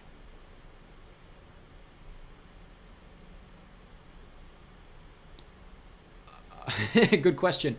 Maria says, if you were to ever read Dictionary of the Khazars, how would you? I have no idea. I don't have any intentions to read that on the channel, but that's a very, very good question. I mentioned earlier, people request graphic novels quite a bit on the channel, and I'm like, I don't know how I would do that, because all of the exposition in these books has to do with the illustrations, and you can't do that in an audiobook format. Let's see here. Rora says, love your content. I've been watching you for a while. You're the reason I've started reading Percy Jackson. Well, thank you very much. I mentioned earlier, I always love to hear that people are connecting with the stories that I love through the work that I've put in through the channel. So if I am your entry point into the stories that I very much enjoy, Harry Potter, Percy Jackson, for example, then I have done my job, or the goal that I set out to do is to make other people enjoy these stories that I think are fantastic. So thank you very much. From the start of this live stream to now, this is very off topic, sorry. The lighting, like the sun has gone down in Winnipeg. It is 5 o'clock. But the lighting has changed so drastically that I'm almost glowing now. And like I said, very off topic, but I just started to notice that. Let's see here. The Taper Dude says, you read or you read the Percy Jackson graphic novel. I have read them. I've never read them on the channel and have no intention of doing so. Samanur says, if you were to assign a radiation effect age demographic, what would it be? I would personally write 16 plus. The characters start at age 14, but there is some fairly heavy graphic violence. There are some very heavy themes. There are some very dark character paths that if I were 14 or thinking of my son when he turns 14, I don't know that I would be comfortable, me or him, reading at that age. Not quite yet. So I've put it at 16 plus. But based on your own, like, if you are in your teenage years, if you are of the age where you are comfortable with graphic violence, just kind of some graphic descriptions of things, and just kind of some broad thematic things, then you're more than welcome to read it. I have kind of an age disclaimer on them. Let's see here. Maria says, it's not a graphic novel, it's a section novel that can be read multiple ways, that depending the way you read it, the story changes. Yeah, I'm familiar with it to a certain extent. So I'd probably have to, it's one of those where I'd probably have to read it myself the first time before I chose how to narrate it, if that makes any sense. But I am familiar with it and what it does. AJ Girl says, I probably asked you this in a past stream, but have you been into theater before? Yes, I am very familiar with theater and acting and musical theater and that sort of thing. I actually met my wife in high school theater. Rora says, what's your favorite character in Percy Jackson? Mine is Nico D'Angelo. Toes says, are you going to do the Trials of Apollo? I love your voice, man. Thank you. Yeah, I mentioned earlier, it's probably the most common question asked on the channel. We are already doing the Trials of Apollo. So if you are watching this, if you're on the channel Echo Wirm Audiobooks, then click the channel. You should have the first 32 chapters of Trials of Apollo available to you. The full version of the first book is going up on the channel on Monday next week. And the first 2.5 books are already up, available for you over on Patreon if you want to join for $5 a month or more. Let's see here. It's very dry up here. Xpogo Sam says, Liz has the best effect and I can't be convinced otherwise. It is a pretty OP effect, and so I understand why you're so... Sam is very into the science or predictability behind effects in the series, and I understand why. Bombtech says, what is your favorite book in the Percy Jackson universe? The best book in the Percy Jackson universe. For me, it's House of Hades. I could make a pretty strong argument for Battle of the Labyrinth, and me personally, I enjoy reading Mark of Athena the best. But I think House of Hades is probably the best. Meaningless Standard says, I disagree, Jordan has the best effect along with Xander. Xander's is fun. Yeah, so Xander's was one, I've mentioned this before in the Discord. I'm going to continue plugging the Discord. You guys are going to get sick of it. If you guys want to chat Radiation Effect, please join the Discord down below. We have some wonderful conversations there. Xander's effect is one that I've kind of toyed with for a very long time. There were a couple ideas in there. So the big thing for me is I always want, for most characters, I feel like their effects reflect their personalities to a certain extent, with the exception of a few that I've always just wanted them to have those effects. Xander's, I was toying between a few different ideas. One of them was like kind of the Mr. Fantastic, like reach out, stretch his arms sort of thing. One of them was, or who's the character played by January Jones in the X-Men films? Like his skin turns to diamonds, like he can deflect bullets, that sort of thing. What I went with, he's basically Flat Stanley. He is able to like flatten. He has gelatinous bones, so he can basically flatten himself into this sort of slug creature kind of thing. It's a weird effect, and he personally, Xander is very embarrassed by it. He was teased religiously for it when he was back in high school, and that was his effect. And so he doesn't like using it, and when he uses it in the series, there's a comment where it's like, I didn't even know I could still do that sort of thing. But it does come in handy. Jordan's effect is very, very cool. But as we've talked about in the Discord before, Jordan's effect is somewhat of a curse, because he sees everything and he can't turn it off. And so it helps in a lot of situations, but it also harms in a lot of situations. And so there's positives and negatives to it. I think Johnny has the best effect personally. But that is just, a lot of Johnny's personality is based on myself. And so I defend him despite the fact that he's a very, very flawed character. Let's see here. AJ Girl says, also, have you seen Hamilton? I watched it for the first time a few days ago, and I love theater. I think it would be so cool if I could do a Hamilton play at some point in my life. I have seen Hamilton. I'm very familiar with it. Aurora says, that is my favorite character too. Talking about Nico. Yes. Toes says, awesome, I will be joining the Patreon. Well, thank you very much, Toes. I appreciate it. Salmanur says, I've just started drawing my favorite content creators, and I've just started drawing you while listening to your audiobooks, of course. Well, thank you very much. I appreciate it. If it's ever interest to you, I've mentioned this on stream before, but if you'd ever want to sketch out characters in the radiation effect and send them through Discord or send them to me elsewhere, I would love to showcase your artwork for the radiation effect. I've always wanted to get illustrators and people interested in making fan art of the series, if that's something you'd ever be interested in. I am caught up in the chat, and it is past 6 o'clock. So if you guys have any last second questions that you want, please continue to keep asking them. I will stay as long as you guys want me to. But I don't want to sit for 5 minutes waiting for something to happen. So if you guys have them, feel free to keep asking them. Maria says, what would you think on a depersonalization of a main character by everyone as the main character? Sorry, I'm trying to read this. As the main character does not have a name and no gender, so they say it, or any name or nick that refers to BB animal. What would you think on a depersonalization of a main character? Could you clarify your question, Maria? Because I think I understand what you're trying to say, but I want to just double check I understand what you're asking. Does not have a name and no known gender, so they say it or any name. What would you think on a... Yeah. Do you want to clarify that question? I would love to answer it. Let's see here. Meaningless Standards says, what is the chance of running into a person with an effect in your verse? So are you talking in the hub cities, or are you talking just in general? So Sam asked one time what the population of the program was.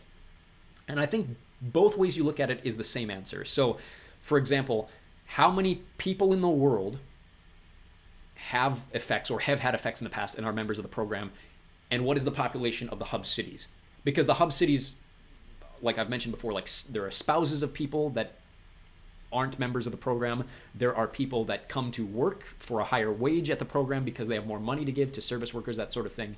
I think both populations around the world is about 1 million.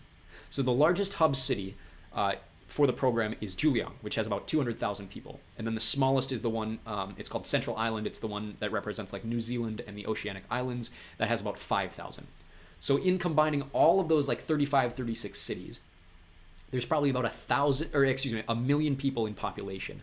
And then people move away from the program, like Kent's mom doesn't live in a hub city, I would say that population of all of the people that have effects or have had effects in the past is also about 1 million. So what are your chances of running into someone? Take 1 million divided by 7 billion, which, let me use my calendar here. 1 in 7,000 is equal to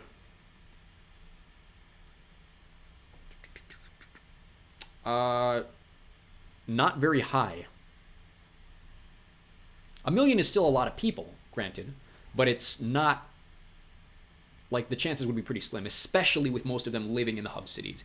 You're probably not going to run into someone unless you're in an area where, like, a mission event is happening.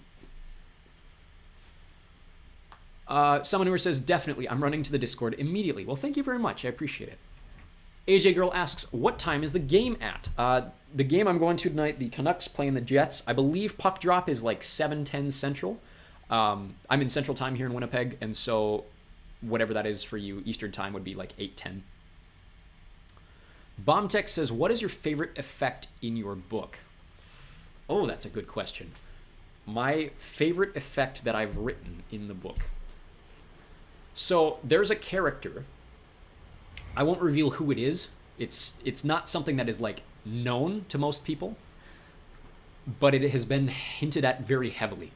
And there's a lot of, it's not a secret if you're looking for it, sort of thing. There is a character who is able to see different things happening at the same time. And what I mean by that, like not all at once, but like, for example, if I had this effect, I could look at my night tonight and I could see different futures happening based on the decisions that I make and the things that could potentially lead to that. So like thousands of different possibilities for what my night looks like, and I could organize them all in my head. There is a character canonically that we know about who has that effect. Now the downside of that, of course, is maybe there are things that they don't see or don't know about that affect certain scenarios and the way that, so knowing about everything is the easiest way to see the correct future. So it's a very unpredictable effect, but I think it's a very cool effect because you can somewhat predict the future if you're able to organize which paths things are going to take. Someone who says, are there any limits to your effect, or can you have anything? Hypothetically, yes, you could have anything. The story is, once you get the magic system out of the way, obviously there are people that have radiation effects, which is very, very much a science fiction item. The science of the series is very much intended to be real. So for example, right now there's a B plot where one of the characters is convinced that clones exist.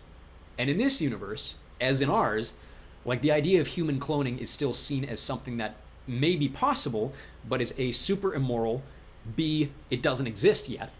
And so like when he is trying to convince other people that this thing is going on, they're like, that's impossible. Like it would never happen, sort of thing.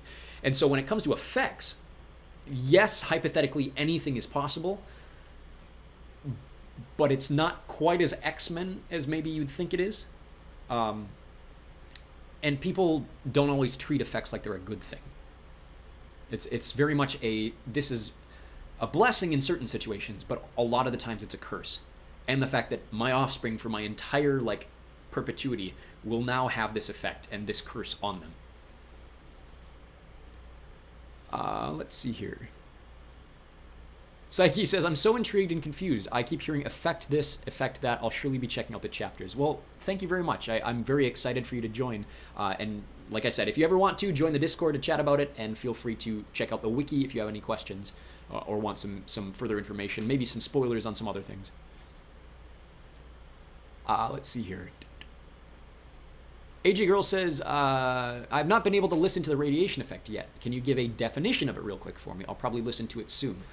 So the backstory to it, the kind of setup to it is there are maybe 1 million people around the world who, because of their ancestors being tested on during World War II as part of the war effort, they developed superpowers, essentially. And they can't stop them from happening. Every person whose like father or grandfather or great-grandfather or the female equivalent, if they have it in their genetics, when they hit puberty, they will develop a radiation effect. Of course, there's a few exceptions, and some people don't develop effects, some people develop multiple effects, that sort of thing. But in their high school years, they are expected to work for the company that oversees all of this happening, and to go on these kind of military excursions and missions to try to make money for the company, make money for themselves, that sort of thing.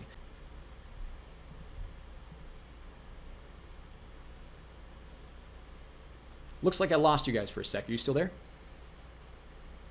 I do apologize for that. I'm not sure what that's about. I'm on hotel Wi-Fi. That shouldn't have happened. But picking up where I left off, hopefully you didn't lose a ton. There are these 6 kids that are a part of this program, this company that controls them for the next 4 to 7 years, depending on whether or not they go to college or whatever. And they have to use their effects to benefit their missions. And so all of these 6 main characters are part of a squad. They live together, that sort of thing. There's 3 boys, 3 girls. And in navigating their teenage years, they're all freshmen at the start of this book, things start to unfold where things aren't exactly what they seem. And there are some adults in their lives that are trying to manipulate them for their own personal gain. And so at the heart of it, it's a political, almost like House of Cards. It's kind of a political thriller. But it's also very much a coming of age, teenage story. So combining all of those, it's a bit of a mess, but it's a lot of fun, in my opinion. Okay, let's see here. Someone says alternate realities, Doctor Strange style, in referring to the character that I mentioned earlier. A bit like Doctor Strange. The closest character that I can think of in the Marvel universe, at least, is Madam Web. If you're familiar with Madam Web and her skill set. And so, or even like Charles Xavier, to a certain extent, has that ability. It's less cerebro, and it's more so just visions of the future. But I think Doctor Strange is a fairly good estimate there, too. Fluff Puff Crochet says, I love your Percy Jackson audiobooks. Thanks for uploading. Well, thank you very much. I appreciate it. Thanks for joining the chat today. Maria clarifies, main character has no name. No one knows their gender. They're mute. Everyone refers to them as it or any nickname, but the character had never had any real name. Character is creating their name right now. Sure. I'm going to scroll up to your earlier question. What would you think of them? That is a very... If there's a story that you can think of where that's the case, let me know of it. Because I think you would ask something about the dehumanization of the character. I think that's absolutely a way to do it. I don't know of any stories where that's the case. The closest thing I can think of, there's 2 examples that I'm thinking of when you bring that up. The first is a tragedy story called A Boy Named It, or A Boy Called It. It's a true story. It's about basically this kid that, I can't remember the backstory, but was basically held in captivity by either a parent or a step-parent, and was dehumanized to the point that they were put in a cage and basically grew up in a cage until eventually they were found by police, that sort of thing. It's an abuse story, true story. The other example that I can think of is the very, very start of Stranger Things. That's almost how Eleven's story starts. It's how she gets the name Eleven.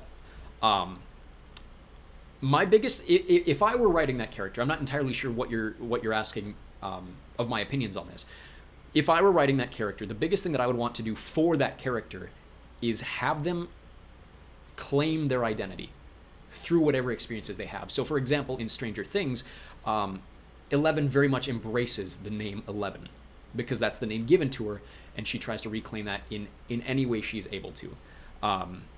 To the point where when she is re-given her real name, which I don't necessarily want to spoil it for you guys that haven't seen Stranger Things, she still refers to herself, or has other people, her friends, refer to her as L, short for 11, rather than her real name. So yeah, I think it's a really cool concept, and it's interesting to see how people give themselves, how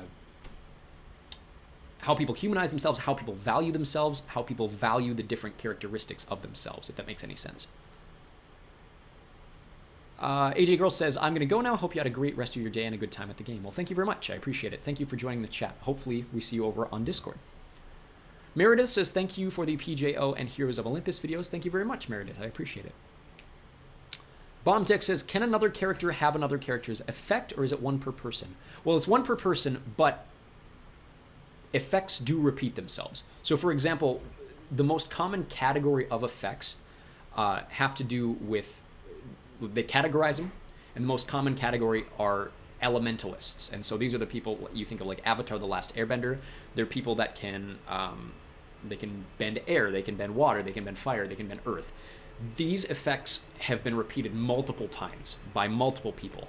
But then you get really rare cases. For example, there's a character that can turn invisible. That's a fairly uncommon effect.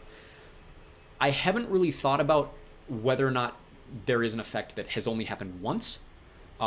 If there is one, I would say it's probably the one that I talked about with the multiple futures thing. It seems like a very rare effect, but very commonly you'll have multiple cases of the same one.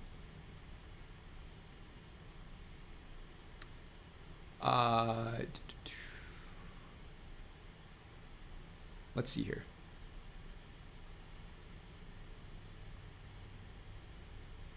Meaningless Standard says, I've always been confused about this. Do people lose effects as they get older? Yeah, so they typically show up around puberty and last about 10 years. And so that's why, to answer Psyche's question, I don't know that you meant it to sound as sarcastic as you did, but Psyche says, yes, teenagers that are expected to save the world getting manipulated by the adults around them. That's a classic.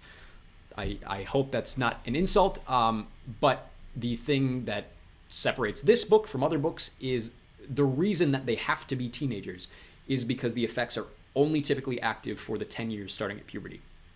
And so there's a 7-year window where their effects are the most useful. And so that's why this happens.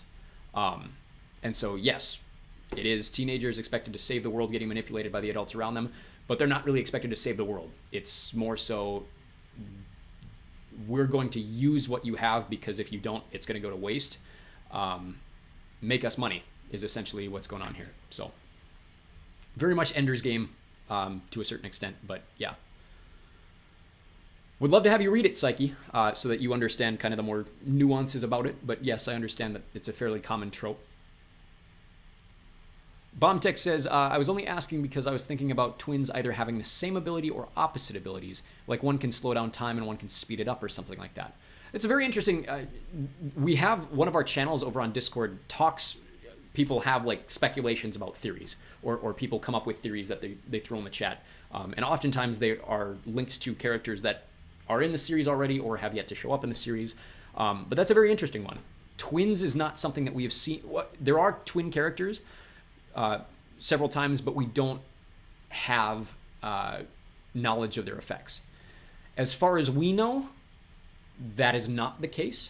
The science behind it has not proven that that is something that happens, but it's a very cool idea. And it's something like it'd be very cool to, sorry, got distracted. Thank you, Psyche. I didn't mean it. I just, when I read it the first time, it sounded a little sarcastic. So if you, like I said, you're welcome to check it out and see how it differentiates from other books. But yes, at the basis, it is a very common trope. Bombtech, back to your question. I don't know that is the case or could be the case, but it'd be something really cool to explore eventually. Maria says, I'm writing a story with that main character. That's why I'm asking, because they're creating a name out of things that'll happen to them. At the end of the book, one, they don't have a first name, but have a surname. I really like that idea. That's a very cool idea. If you ever finish that story, I would definitely love to check it out if that's something you're interested in sharing. But I really like that idea for a concept. Thank you for sharing it with us. At the moment, I'm seeing no concurrent viewers, and so with that, I think I'm going to wrap things up.